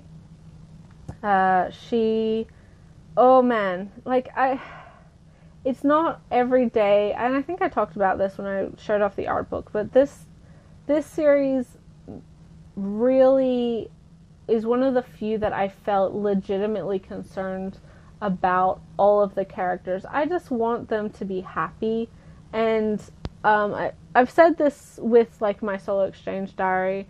I've said it with another transgender manga of The Bride Was a Boy, where these people are just trying to exist. These characters are just trying to exist in a way that is comfortable for them, and because of bigotry in society and just fear-mongering and the potential of being attacked and for people threatening their safety, they aren't always able to do so. And I think that's it is really sad and hard to read, but it is an unfortunate reality for a lot of people. And I think it's kind of a shame that this English release only was partially done by Fantagraphics Books, because if it was coming out now, I don't know whether it would still face the issue of being released, because the Fantagraphics release is like their more deluxe hardcover editions. The price matches that, and so I don't know if a 15-volume series would ever have done well enough to complete it. But nowadays we do have a lot more awareness for queer LGBT manga, so maybe that would have boosted interest enough and had people invested enough and non-manga readers invested enough to invest in them and buy them. But alas, we do not live in that reality. So I've spoken about this series before. I love it. It was really kind of my first purely LGBT manga that I experienced, and I should say anime, because I was introduced to it via the anime. We don't have the anime available in English. I mean, it's available in English. You can stream it on Crunchyroll, but not on disc. And it's just like it's such a travesty and a tragedy that this story it has been left kind of ignored within the English market in the way that it has. So for me, who loves this story with every part of me, and who really wishes that we'd see more or another attempt at this story to find its way into English, to find its way to a licensor. I wanted to own this series on my shelves, and really the only option to have the full series is the Japanese release. They're pretty standard tankobon, and I'm really happy to have it and to be able to say that, well, I do have it in some form, in as many forms as I can get it, in order to support it and to just, I don't know, own it. Like, it's just hard for me to say, like, oh, at least I own it now, because I do own it in the English version, and I have seen it, and I do, but I just want to have this series available, and currently the manga in its entirety is not available, so I bought the Japanese set, and that's my rationale for that. In the middle we have our 1/8 scale of Yato from Noragami, which makes sense because he is positioned right next to Noragami. Really enjoy this series. He's a great character, really great scale. Again, a really dynamic pose for a male figure, which is really nice. And yeah, he's pretty wonderful. And I'm really happy. You can't really find him. You can pose him with his bottle of 5 yen coins, or you can also pose him with both like dual swords of Yukine. So yeah, there's a couple different options for him as well. Last on the shelf is Noragami Stray God by Adachi Toka, who is a two-woman team. One who does story, one who does art, I believe. And this is the story of a teenage girl who, through a accident in which she is, I think, hit by a bus, she comes in contact with, well, she kind of does it beforehand, but she is able to slip out of her body. Her soul is able to slip out of her body, shall I say. And she becomes aware of and befriends a minor god. And this is a god in a Shintoist sense. So if you're not familiar with Shintoism, within it, there's the belief that every object, every element, everything has a god attached to it. Every grain of rice has a god attached to it. And Yato, our main character, is one of those minor gods. But he is...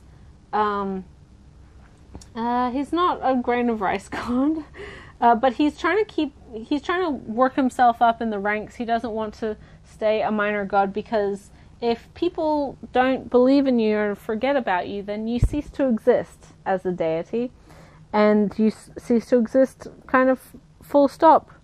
And this is, so he does like a lot of odd jobs. He does a lot of unwanted work, like cleaning and taxiing things around, delivering stuff. For 5 yen, he can grant any wish or do any job, and in order to kind of be able to pay for a shrine and to get, as I said, like up in the ranks. So there's a comedic aspect to this, but this really is an action story. Really, really wonderful. We also learn about these weapons. Shinki, is it? I believe that's the word. Which are the ghosts of humans who have passed, and their embodiment, their physical embodiment of a weapon when being wielded, as it were, by one of these gods. And so Yato, at the beginning of the story, is in search of a new Shinki, and because his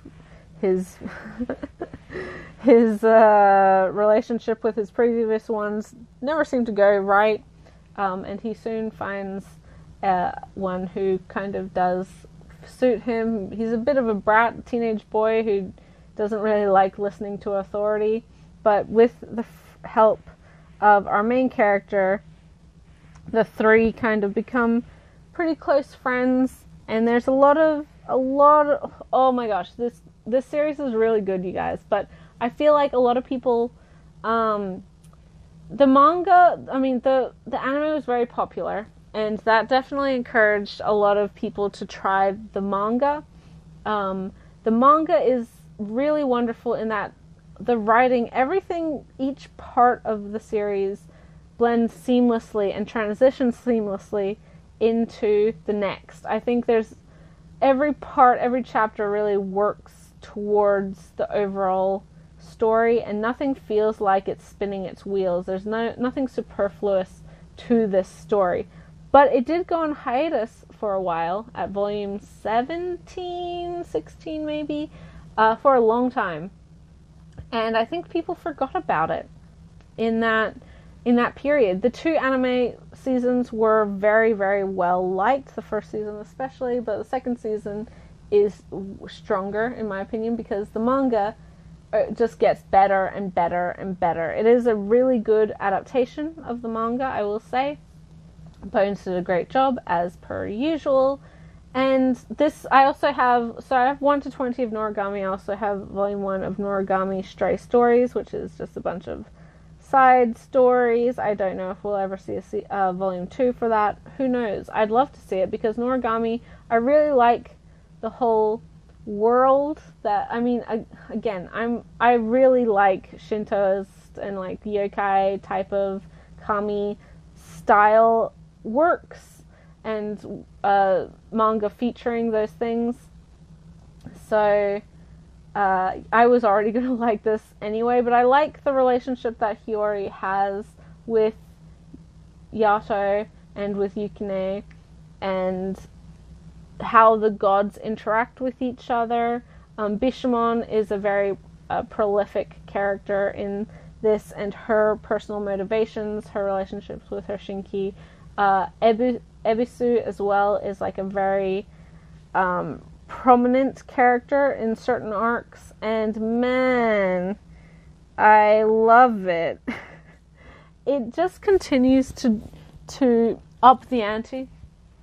Each arc builds off of the previous arc, and each part gives something to the story. There's a lot that the story grows with and grows into, and I hope that more people are reading Noragami, because, as I said, I feel like people it was very popular when I was getting into MangaTube. It was, that was kind of when people were starting to enjoy it. The anime had just come out, and so much so Kodansha was actually speeding up releases. We were getting a volume a month, something along those lines, or a volume every 2 months. And then it went on hiatus, and for years, and people kind of forgot about it, and MangaTube has moved on. A lot of people left the community, a lot of people joined the community, and in all of that, Noragami was forgotten about. So I hope that if this sounds interesting to you, you will check it out. Check out the anime as well. If you enjoyed the anime, check out the manga. It is wonderful. These ladies do a wonderful job with Noragami, and I cannot wait for more, because it really is one. Volume 21 is coming out early next year. It's a longer wait between volumes because we are all caught up because of Kodansha's fast release schedule of the earlier volumes. So there's a lot to love with Noragami, and I don't know when or if it'll end. It feels like it's kind of heading towards an ending, maybe volume 25-ish. But who knows? Who knows? It's a great action drama with comedic elements and a great cast, and definitely check it out. On the next shelf we have this whole shelf is mainly 7Cs and vertical titles, the smaller trim size. So you may have noticed, but I like to have my volumes be the same height when I'm storing them. So the larger trim size, the standard size, and then now this kind of shorter size. And I also try to organize by completed versus ongoing. I don't know if I didn't mention that in later or earlier parts, but that's kind of how I organize my collection, because when it's complete, you know exactly how much space you need, so you don't have to keep rearranging your shelves like you do with like alphabetical kind of organization and stuff. But first, for this shelf, we have Mysterious Girlfriend X, Volume 1 to 6, the complete 12-volume series, and 6 2-in-1 omnibuses. This is by Riichi Ueshiba. Really love the series.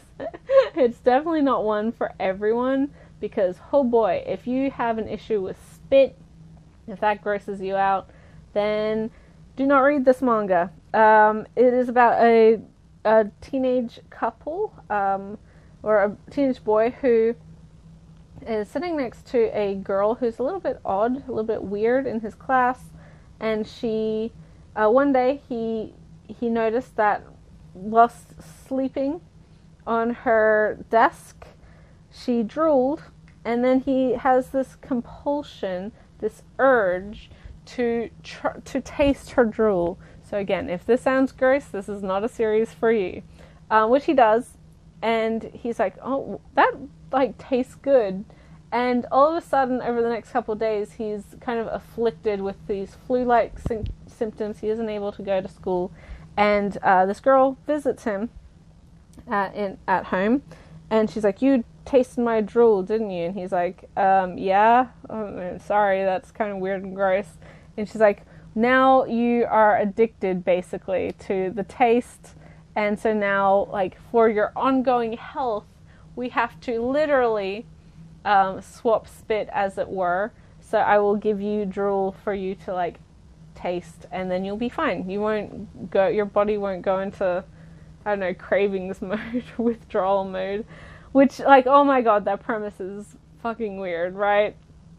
But somehow this series is actually one of the most interesting and earnest and genuine looks at adolescent intimacy. So although I phrased it as swapping spit very literally, because the saliva exchange is really meant to be an allegory for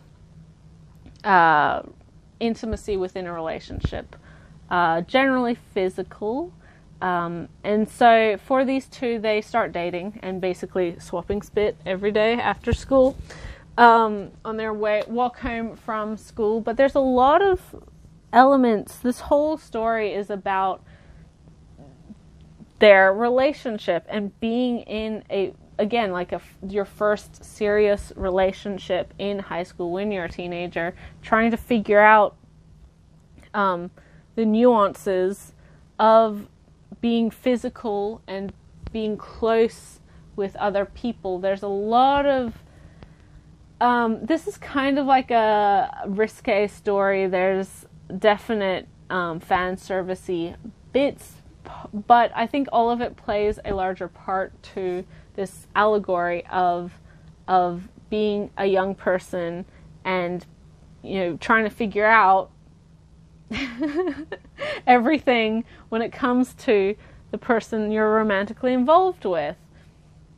And by having this larger allegory, by having this larger symbolic representation, I think it works very well in I think going a little bit farther than you would be able to if you were being more upfront about some of these themes. Yeah, it's gross, yeah, it's weird, but if that doesn't bother you, then definitely check out this manga. Ueshiba also has another series coming out in English, digital only, from J Novel Club. It's called Discommunication, which has like 97% less spit in it. It is an older work, but it has a lot of his same quirky style and again, like kind of figuring out relationship, first love type of things, adolescence and all that wonderful stuff that comes along with it. So check that one out if this one sounds interesting but like kind of too gross and weird for you, check that one out. I will also say that I really like Ueshiba's art style. It's very retro and it has that feel. There's something very genuine and very kind of innocent to his series, even when like we literally have like finger tasting spit scenes between our protagonists. It's very genuine for first relationships in that it is innocent. It's not, you know, you are trying to figure things out. So Mysterious Girlfriend X, it has a very weird premise, but I think if you can kind of understand the larger message and themes of it, it's not nearly as weird as I think some people make it out to be. But it is gross, so if that grosses you out, like with Cocoon Entwined, if hair grosses you out, if spit grosses you out in this one, maybe give it a skip. Next is a single volume release by Gen Manga. This is Ryo Hanada's Goodbye Geist. This is Hanada's earliest works, I believe, and this is about a group of teenagers. There's a larger mystery and I think a murder. I haven't read this in a little while, but I actually really liked this book. I know some people find it hard to follow. An issue with Hanada's work that I do agree with is that there's not a huge... personally, I can tell all of the characters apart, but I do think that there's an issue of fairly similar designs, so it can get a bit confusing. But this is about a teenage girl who she kind of like stands out quite a bit, and then she feels like there's a guy in her class who's kind of weird, and a lot of people misinterpret his intentions, and so there's kind of like a friendship growing between them, and then a lot of jealousy from other people in her life because of the changing relationship for that. I haven't read it in a while. It is a little bit obtuse. It's not a perfect series. It's definitely like a doujin, like early work. I'm not going to say that this is brilliant, but I do really like Hanada's work, and I think there's a lot of really good ideas in here that aren't fully realized, but I think the larger theme and larger mystery is given a somewhat satisfying conclusion. I don't own a lot of Gen or Gen's manga, just because I don't have a huge interest in most of them. They have put out quite a bit of stuff, and there are certainly things that I think are probably worth reading, but because they are sort of like self-published works in Japan, there's no the quality level can really vary a lot. But I really like Hanada's works. I'll talk more about that in the next series. You can already see. But it's interesting. I like seeing where creators start and then how they evolve over the course of their series, of their manga. And this is really like the starting point for Hanada. And I have grown to love their work a whole lot. So this is kind of a no-brainer for me to have in the collection. Next is the other of Yuro Hanada's works that we have in English. This is Devil's Line, a 14-volume series about our world, but which also contains devils, which are basically vampires, who kind of live secretly within society. Our main character, she, after a run-in with a vampire, or a devil, I should say, who is one of her friends. She grows close to the officer who rescues her, who himself, he's kind of in a police unit that handles devil-related crimes, and he himself is half devil. So he has a lot of the issues that pure blood devils do, but he is a little less influenced by some of their triggers that, again, pure blooded devils have. So the idea is that devils, when they see blood, human blood, they have an uncontrollable urge to feed, basically, and it's a very violent and very sexual thing for devils. So not only is their bloodlust related to like the sight and smell of blood, but like it's also very deeply connected with arousal. So there's a lot of like sex crime related murders that happen in relationship to devil crime, a lot of, rape and murder type of deals. So not really a good thing for humans to get involved with, but in every other aspect, devils kind of live normally. They can eat food. This isn't a Tokyo Ghoul situation. They can eat food like normal people, but and they can live very normal lives until they see or have to interact with blood, or have to interact in an intimate sense with other people, which is why devils tend to stay within the devil community, because they don't worry about literally killing and murdering their partner. And then there's a lot of issues with human-devil relationships. Needless to say, that means our main couple is a human and part devil relationship. And I really like the dynamic that these two go through over the course of the series. Now, this series, personally, I was pretty enraptured from the get-go. I think that there are issues with the relationship somewhat early on. I think it's a little bit generic and flat, but over the course of the series, it really does grow into something that's not really shown a lot of in manga. I liked the really frank discussion of sex, because again, intimacy is a hard thing for devils to kind of be in, especially when their partner is a human, and those humans might not even be aware of their partner being a devil. So there's that aspect, the fear that if they, get sexually aroused around their partner, that they might end up murdering the person that they care about the most, because they really don't have any control over their body, like when in their bloodlust, as it were, when that happens, as well as the complete unreliability and unpredictability of like being in contact with blood. Like I'm not going to say that people are bleeding everywhere all the time, but you can't go through life without encountering blood at some point. So it is, it's a hard thing. It's a hard thing to do. And I think that our main characters here, their relationship does have a lot of very frank discussions on that.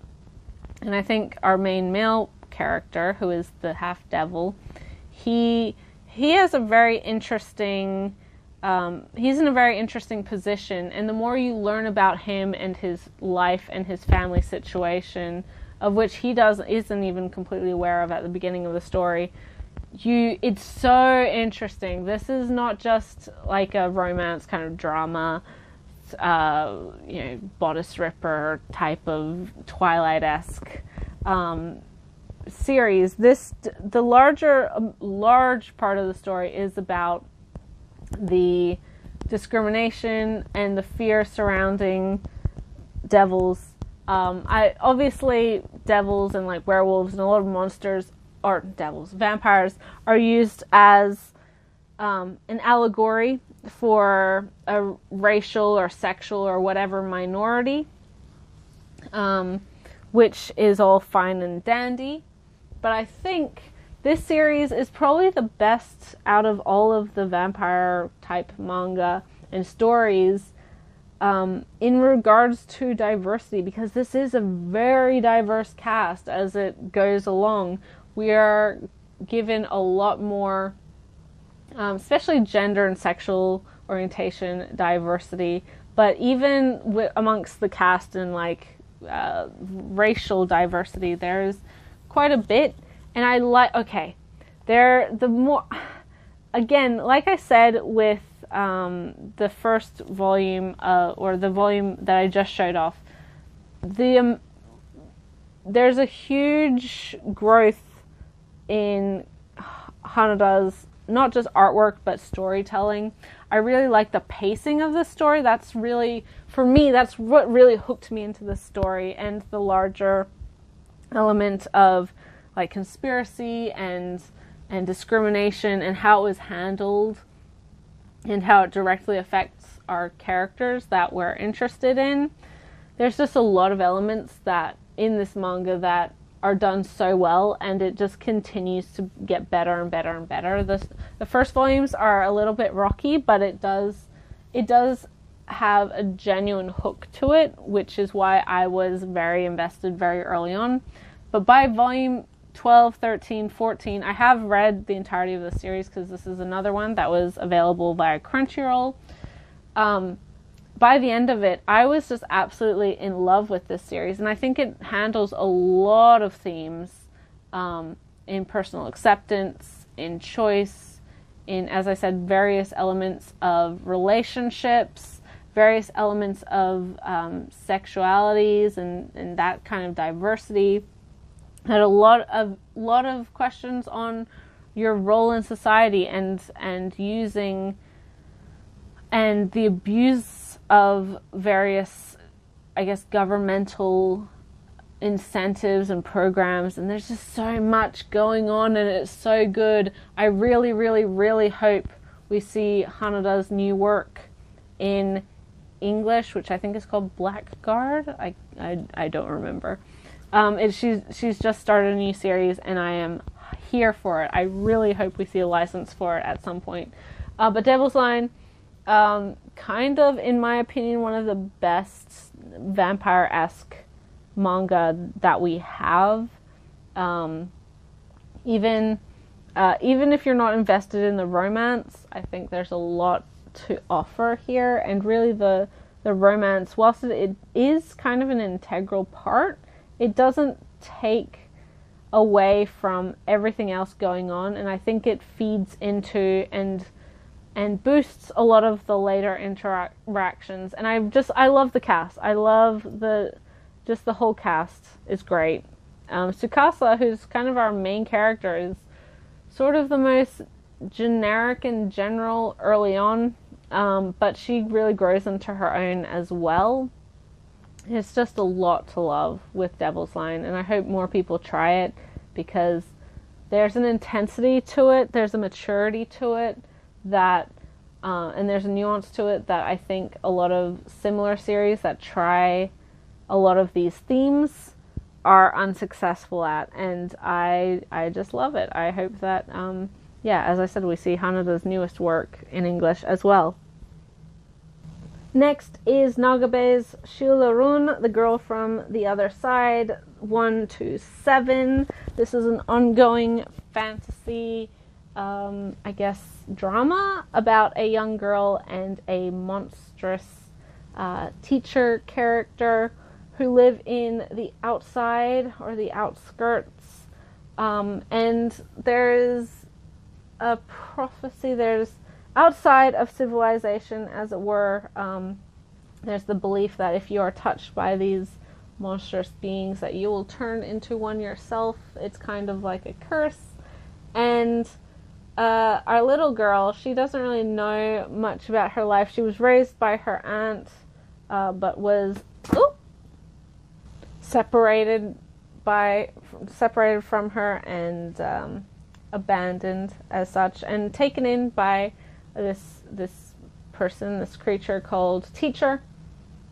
And it's a little bit like, oh, I really, really like the domestic warmth and closeness that these two have. I think they have a great relationship and a very loving found family type of story. I think in later volumes we do get more into the larger plot of kind of the motivations for the town and humanity and these church and a lot of different things, which are handled really well. But it's just a really eerie, moody piece. It reminds me a lot of like a classic bedtime story type of, Brothers Grimm-esque type story. It's just fairy tale type of, but with I don't know, like it's just the classic kind of, there's moral and it's kind of creepy, but it's still approachable for kids. Over the Garden Wall is kind of it gives me vibes of that, which is like, it's very different from that, but it has that same kind of atmosphere. And I really, really love the domesticity of it, regardless of all of the other weird monster stuff. Nagabe, I already spoke in my last video, but oh man, Nagabe can write, or draw, I should say, some dang appealing monsters. Their furry agenda is far too effective, because man, I will read all of Nagabe's works and probably fall in love with every single one of them. Teacher is a really compelling character. He's a bit mysterious and he doesn't actually remember a lot of his life. He has amnesia, and so he's looking for answers for who he is and his relationship and why he is in this situation that he currently is in. Phenomenal series, absolutely phenomenal, and I really love the art style as well. Nagabe is great. I highly, highly, highly, highly recommend this series. It's one of my favorite, and every time a new volume comes out, I like sit down immediately and check it out. Oh my god, the cliffhangers in the recent volumes have been absolutely painful though. The tension is high and the fear is real. Really, really, really good. Next is Kumiko Kane's most recent work. This is another, if you haven't read her previous work, which is After School Charisma, that's a kind of sci-fi story about clones and clones of historical figures, most notably. This is another one that features historical figures, but this is a historical fantasy or supernatural setting. Set during, our main character is Marie Antoinette's twin brother, who is traveling with her from Austria to France when she's going to go marry the king. And on the way there, their carriage is attacked by zombies.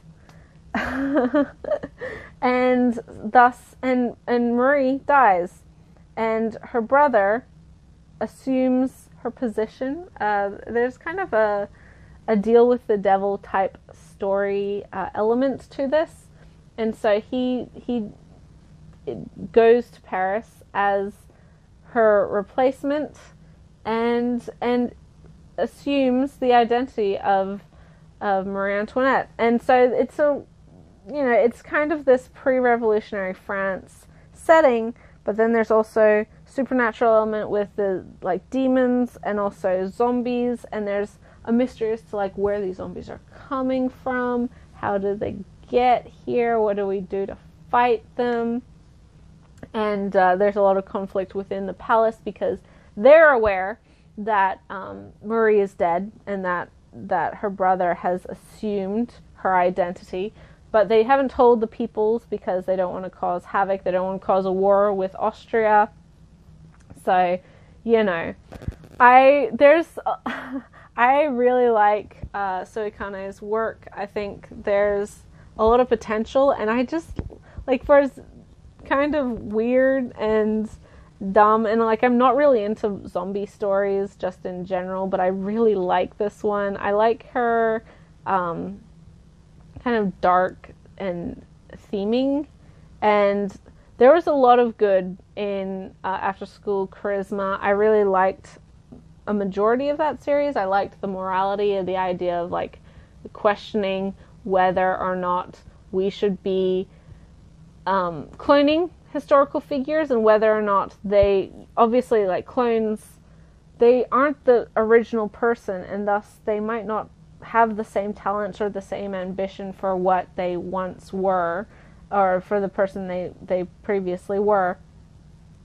There's a lot of that morality in that series, and there's a lot to unpack, and I think that Soikane's works for as kind of like dumb and weird and like zombies in pre-revolutionary France kind of just sounds like really dumb and stupid and like fun action, but not something I would actively pursue. But because of Soikane's work, I wanted to try it out, and oh man, I love this work a lot. I really enjoy this series, and I really look forward to reading the next volume. I like the conflict between kind of the upper society of the French and this demonic entity who is our main character, who's finally living in the freedom of his life by assuming his sister's identity. Like, there's so much interesting things in this, and of course, Soikane couldn't resist having a young Napoleon cameo in there. Oh, there's just so much to enjoy about this series, and it is viscerally like action, violence. So if you're not super into gore, maybe give it a skip. But oh boy, I am into it, and I'm really happy that Seven Seas is putting this out. But it is a slow release. I think 3 is out, volume 3. I don't know. I haven't checked on it for a while, so I'll have to do that. Next is Satoko and Nada. I have the first 2 volumes. This is by Upechika. This is, I think, a web comic originally, and is a 4-volume series completed. This is actually a really lovely story about 2 university students, one called Satoko, one called Nada, who are roommates. And Satoko is very obviously Japanese. Nada is from Saudi Arabia. And so it's a meeting of cultures, and also their experiences and sort of meeting of cultures of American society, because they are in college in the US. So not only is Satoko learning more about Islam and Nada's culture from Saudi Arabia, and Nada kind of learning a bit about Japanese culture and Satoko's life and that, but they're also kind of comparing their lives and their experiences with the American experience, which makes for some really wonderful and heartwarming moments. I think there's a great truth in that humans fundamentally are all the same. Like, despite all of the tensions between ethnicities and countries and racism and religiously, so many things divide us, but fundamentally I think most people want the same things. They just want to lead happy, healthy, and safe lives. And a lot of cultures have a lot of similarities, so you do see a lot of things being compared in a very genuine and open way. And for me, obviously coming from a Western perspective, and I think for the main audience of this in Japan, obviously coming from a Japanese perspective, the main draw for this manga is to learn more about Nada and her culture and sort of the Middle East and Islam in general, because it's an unfortunate reality that Muslim people and Islam is not generally very well represented or given a kind or a positive representation in a lot of media, which, as I said, is very unfortunate. And I have friends who are Muslim, although I do not have any friends who are from the Middle East. I do have Muslim friends from South Africa. I have Muslim friends from Indonesia and various other places in Southeast Asia. But Islam within the Middle East is very different from those other countries. So, even within, when they have a similarity, you can make differences. You can compare and see how they're different, how they're the same. So for me, I'm learning a lot about Saudi Arabia that I never knew about. And it is nice to have kind of this neutral platform and this positive platform for these girls to compare their lives and talk to each other and, be friends and make fun of each other and have a good time. I'm looking forward to volume 3. The second volume kind of introduces an element that I was kind of expecting, but I'm surprised we got to it at this point.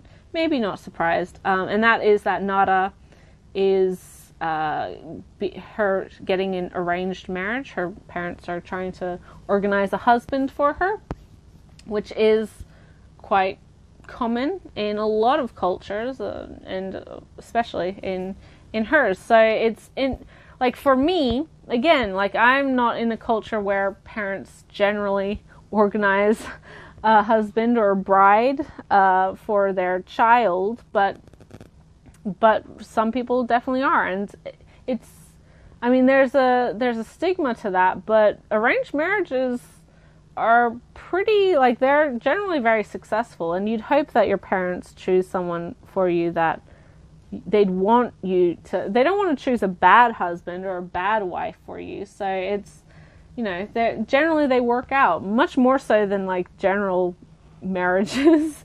So yeah, there's really great communication of cultures and exchange of cultures in this series, and I am hoping that more people try it because it's very, very, very, very, very good and very cute and very sweet. Next is one of my all-time favorite series and one of the absolute best of this year.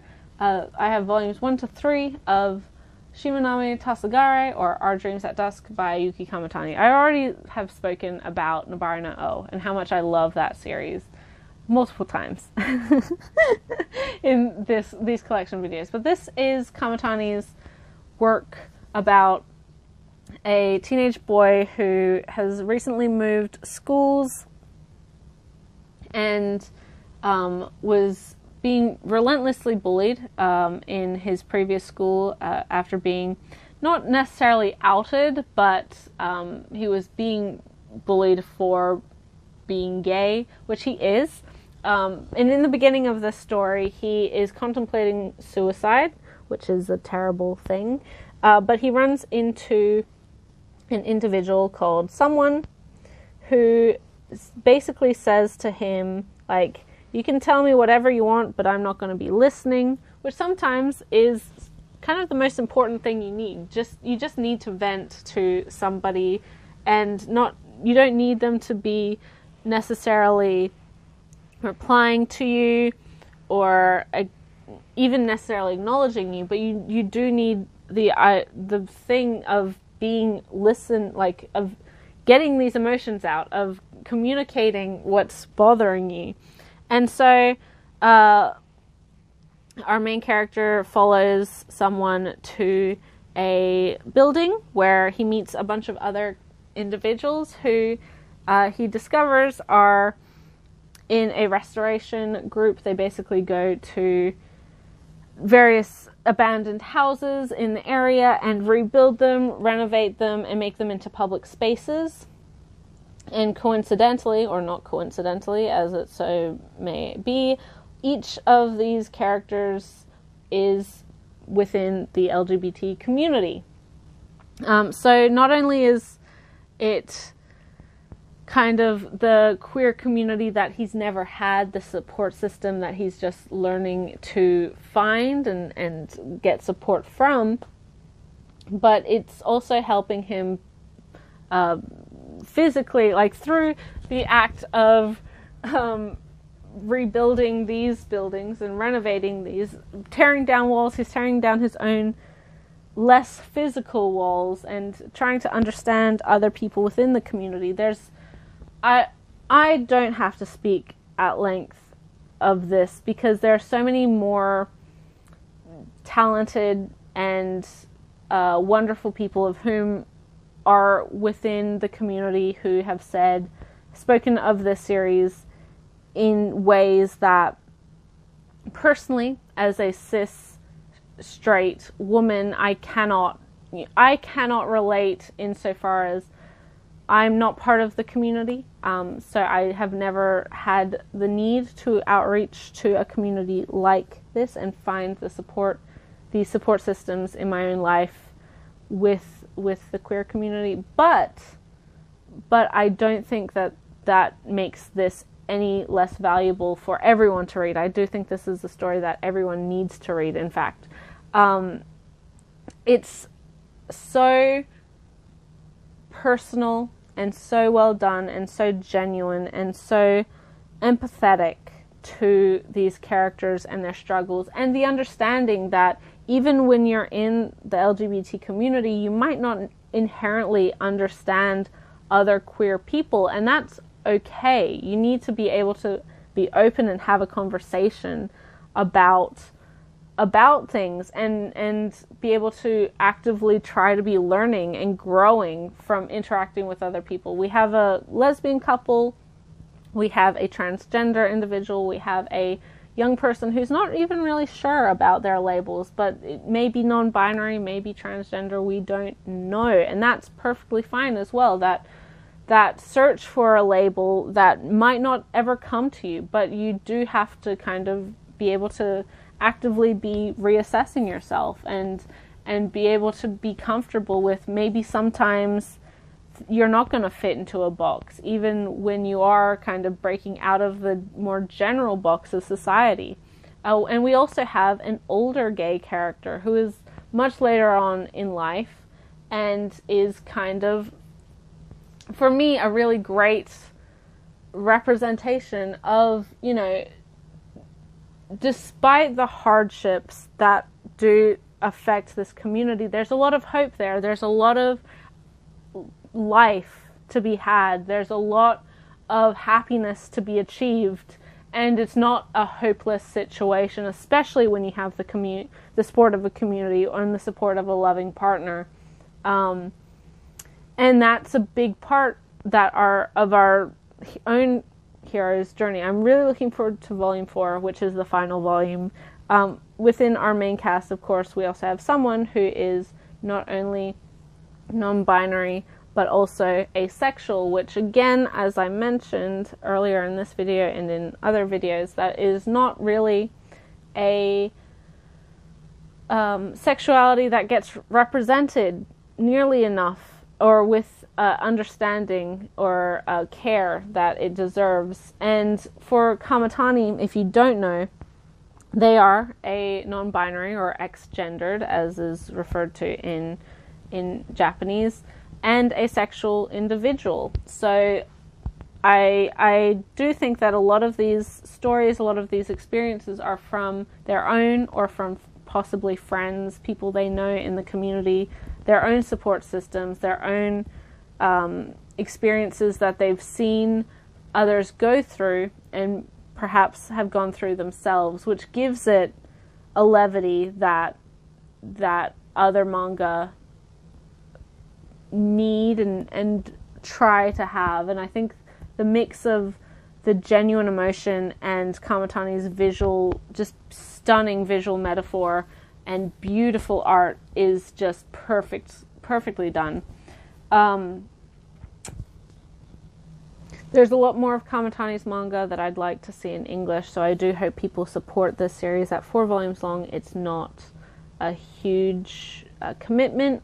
I think it's also a great story for non-LGBT people like myself to read, because I do think it offers a lot, and I do think it has a lot of nuances to even people who regard themselves as allies, the way that that can affect negatively the queer people in their lives if you don't fully have the ability or the want to open up your perspective and to open up the conversation. Fantastic series. The final volume is out soon. I want more of their manga, so please support this. And if you want, this is definitely, I would say, probably the best LGBT manga that is available, just kind of full stop. So please support it if that sounds like something you're interested in. Next is another debut volume, which is Become You by Ichigo Takano. You may know from Orange fame.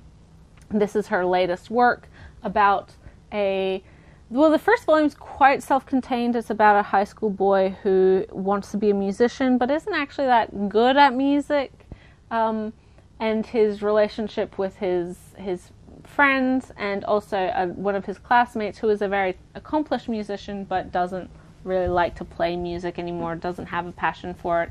This is definitely building up to be a story about passions and talent versus hard work and working towards your dreams and your achievements in life, things like that. It is very likely going to be a drama in the style of Orange, but I think so far it doesn't have any kind of supernatural element or, I don't know, sci-fi element that Orange did. I like Orange, but I do think it was kind of a bit all over the place towards the end, and I don't think it was very consistent.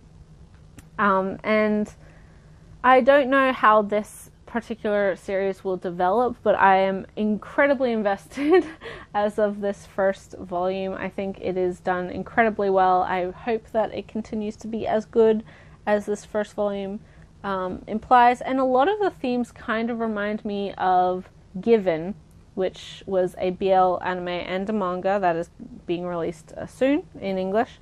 Not necessarily the BL element, but a lot of the themes of the power of music and talent and hard work and working towards something that you don't inherently have a natural ability for. I think there's a lot of potential with that story, and relatively it reminded me of that series a lot. So I'm looking forward to this one a lot. I'm really enjoying it. Finally, for the shelf, we have the first 3 volumes of Mob Psycho 100 by One, whom you may be more familiar with One Punch Man. That is their other popular series. This one is drawn by One as well, so much different art style. Many people call it an amateurish art style, but I disagree. I like to disagree with the general opinion, as you may have noticed, but I actually love Mob Psycho 100 a huge amount. I much prefer it to, in comparison to One Punch Man. I think there's a lot more genuine emotion, and the actual themes are a lot clearer and a lot more, I guess, important than One Punch Man. It's much more effective in conveying its themes, although I do think it takes a little bit to be obvious as to what the themes are. So Mob Psycho 100 is about a middle school boy called Mob. Well, that's not his real name, but that's his nickname, who has psychic powers, psychic abilities. He works part-time with a con man, basically, who he doesn't really realize is a con man. I mean, the manga will explain things, but who he calls Master, he goes and works for him and helps him with spiritual issues that need his psychic abilities.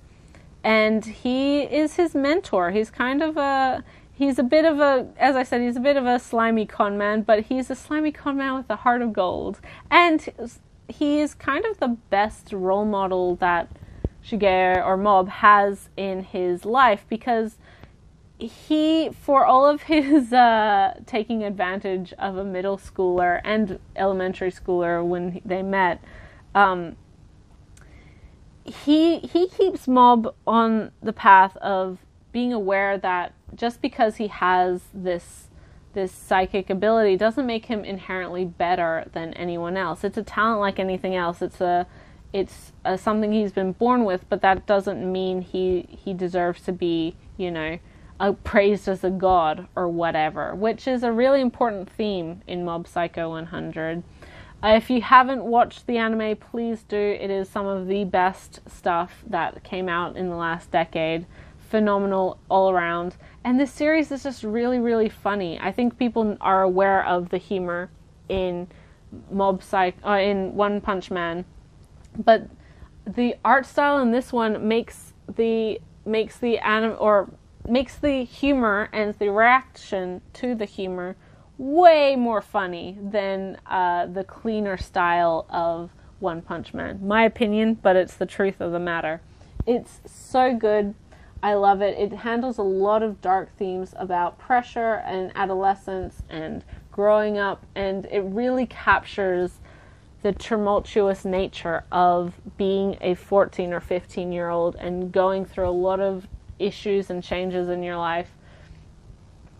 And Mob is such a good kid. He's such a wonderful protagonist. He's just inherently sweet and lovely and wonderful. And this is a 16-volume series in Japanese. It is complete. I'm hoping that we'll see the end of it, thanks to Dark Horse has gotten better and better with their manga. I hope that this encouraged interest will keep us getting the manga for this to completion, because I don't want it to get suspended and dropped secretly halfway through.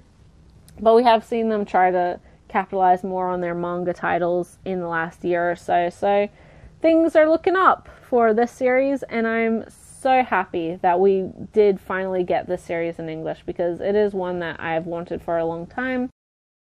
I highly recommend, even if you can get past the artwork, which I say is a very stylistic choice. You can tell that one is a very good artist. You can see like a highly detailed or like more beautiful art in some panels. The goofy character designs and overtly weird reactions are purposeful.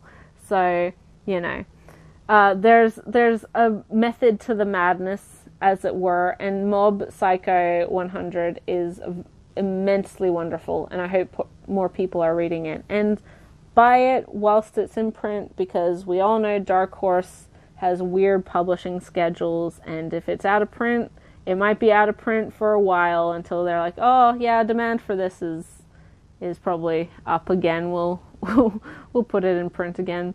Really, really, really happy about this series, and I'm really looking forward to Volume 4. We've reached the end of this bookshelf. So, first of all, on the bottom, we have Haikyu Volumes 1 to 33, which is not complete for the English release. I think 34 is out. Maybe even 35 is out. Who knows? This is probably my favorite ongoing Shonen Jump title, aside from Hunter x Hunter, which is currently and forever on hiatus. I think this is my favorite ongoing title. I enjoy a lot of Jump series. I don't actively buy a lot of Jump series just because for me rereadability is a big factor, and length, of course, is a big factor. Haikyu is one where, like, I don't care how long it goes. I love these boys so much, and these girls, but I love these boys so much. And currently the manga is in a really interesting place. It definitely feels like we're heading towards the end, and I'm like, it's interesting to see how the story has evolved since the beginning. This is a story of our main character Hinata, who, after being inspired by a volleyball player, a high school volleyball player who is very short, making it to nationals, he decides that he wants to be a volleyball player too, despite his height, and he wants to be like the ace of the team. He wants to be not a spiker. Yeah, spiker. He wants to be like a wing attack kind of. I don't really remember. I kind of get confused with volleyball, like things, and then netball, because I played netball. They're two totally different games, but I was like wing defense. I'm like, yeah, I know, and like that. No, that's not correct at all.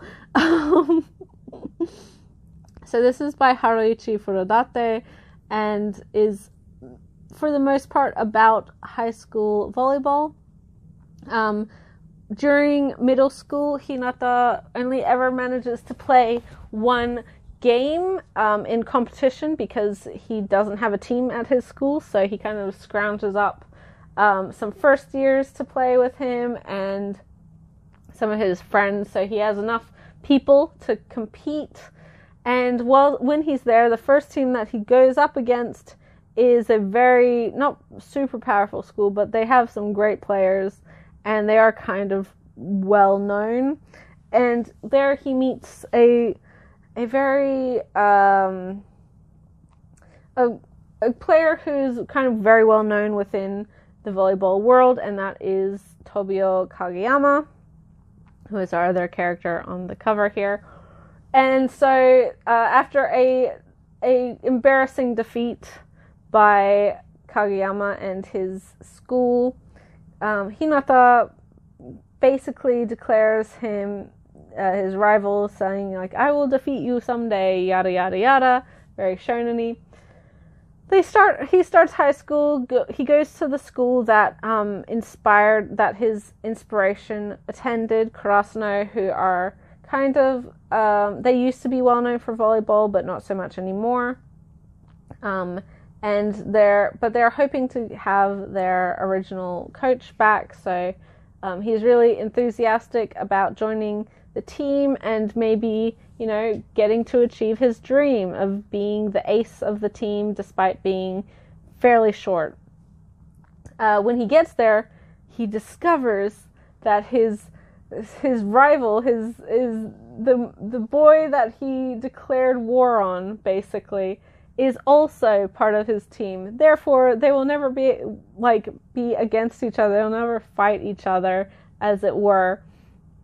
So, interesting dynamics, definitely plays with expectations, but they realize fairly quickly that Hinata, despite not really having a huge amount of training, has a lot of raw power and a lot of raw talent and a lot of raw potential. And then comparatively, Kageyama is kind of like Mr. Perfect. He's kind of the best of the best when it comes to volleyball, and he's a very calculating, precise setter. And together, the two of them are a pretty well-matched pair, and thus the two become kind of like an unstoppable force, especially because Hinata becomes a decoy, so he kind of draws the attention of people in order to not only get points against them, but also distract them from other members of the team who will also get points. Really, really great. I mean, I enjoy a lot of sports manga, but I think there's a real realism to Haikyu that lends itself to being as enjoyable as it is. The cast is marvelous. They're so funny and likable and wonderful and just huge dorks. Kageyama and Hinata are great, but even sort of the side characters, Sugawara is my favorite. I just love that character type, and I love that boy. He's wonderful. Tanaka is a great time. He's very entertaining, along with Noya. Suki is wonderful. He's kind of the asshole, but you grow to love him over time, and you get to understand the nuance to his character. Daichi is a great leader and absolutely perfect for captain. There's just a lot of really wonderful. Yamaguchi is great. Oh, everyone's great. They're all great. Everyone. The teachers and the captain or the coach is really great as well. And things don't always really work out for them, but they kind of struggle and muddle their way through the series as a whole. And I've said this, if you watched my earlier part of the collection where I was talking about my figures, I have all of the Nendos, or majority of the Nendos, for Haikyu, because all of the characters are wonderful. Even the rival schools, even these schools that were supposed to want to not succeed, they're all really good. I love their characters. Most notably is Nekoma, who are basically Karasuno's rivals. Fated rivals, the crows versus the cats. And I just, they're a good team. I love Kuro. Kenma is my favorite from the team. Lev, again, is funny. There's just a lot to like with all of these characters. They work really well. They have a very different playing style, which is very effective for them. I love it a lot. And then the other schools, Alba Josei, or Blue Castle, as is translated in the manga, and Oikawa, who used to be Kageyama's senpai, and who he absolutely, he's such a fucking asshole. He's so irritating, but he's a kind of you're a pain in the ass, but we love you anyway. Oikawa. And he's a friggin' hard worker as well, so you gotta really respect a lot that he's achieved, but at the same time he kind of knows he's an asshole, and he plays to that a lot. And then also Bokuto and Akashi, and there's a lot of schools, there's a lot of characters, and there's a lot to love. Datako is such a minor school, I guess, especially when compared to Nekoma, Alba Josei, and all of these others. But Datako if you've watched the anime, they got the catchiest cheer, and I don't think anyone dislikes Datako. There's just a lot to enjoy with Haikyu, and it's just got such a positive energy to it, such a hopeful, exciting, happy energy, which I think for sports manga is crucial. You want to be going into these games, into the sport, with the same kind of enthusiasm that these characters have for the sport. Because, okay, let's be real. I've said this before, I'm not a sports person. I don't play sports. I really didn't play sports in when I was a kid, and I definitely don't play sports now. My sports of choice were very, unusual. Aside from swimming, I always enjoyed swimming and tennis, but, dance, I've spoken about this before, but, dancing, ballroom dance was, sort of my thing. I played netball, as I mentioned, but I was no good at it, and I had to quit fairly early on in my career because I ruined my knees. So newsflash, do not join netball. But I really enjoy series that can capture the enthusiasm for a sport that I know nothing about or that I have no investment in, and Haikyu manages to do that so perfectly. One of the great things about the series as well, that I can't really speak to insofar as personal experience, but this particular series, from what I understand, despite kind of having shonen-y super moves or whatever. None of it is outside of the realms of possibility of games. And even high school level games, they're not like totally, and on a national level, they're not unheard of. So there is this realism that comes with it. I just really like all of these characters. I think it's just a really great story. It is ongoing in Japan, obviously. It's hugely popular. The 4th season starts in just a few weeks after many years of no Haikyu anime. It will return, and I am very hype. Yeah, really, really one of the best, in my opinion, of Jump currently. And if you aren't reading it or watching it for some reason, because maybe you're like, oh, I don't like sports manga, then give it a shot. There's a lot to love with it, and it's just really fun. It's just really, really fun. But I think most people know that, and I think most people are reading it and or watching it. So, yeah, Haikyu. Very, very good.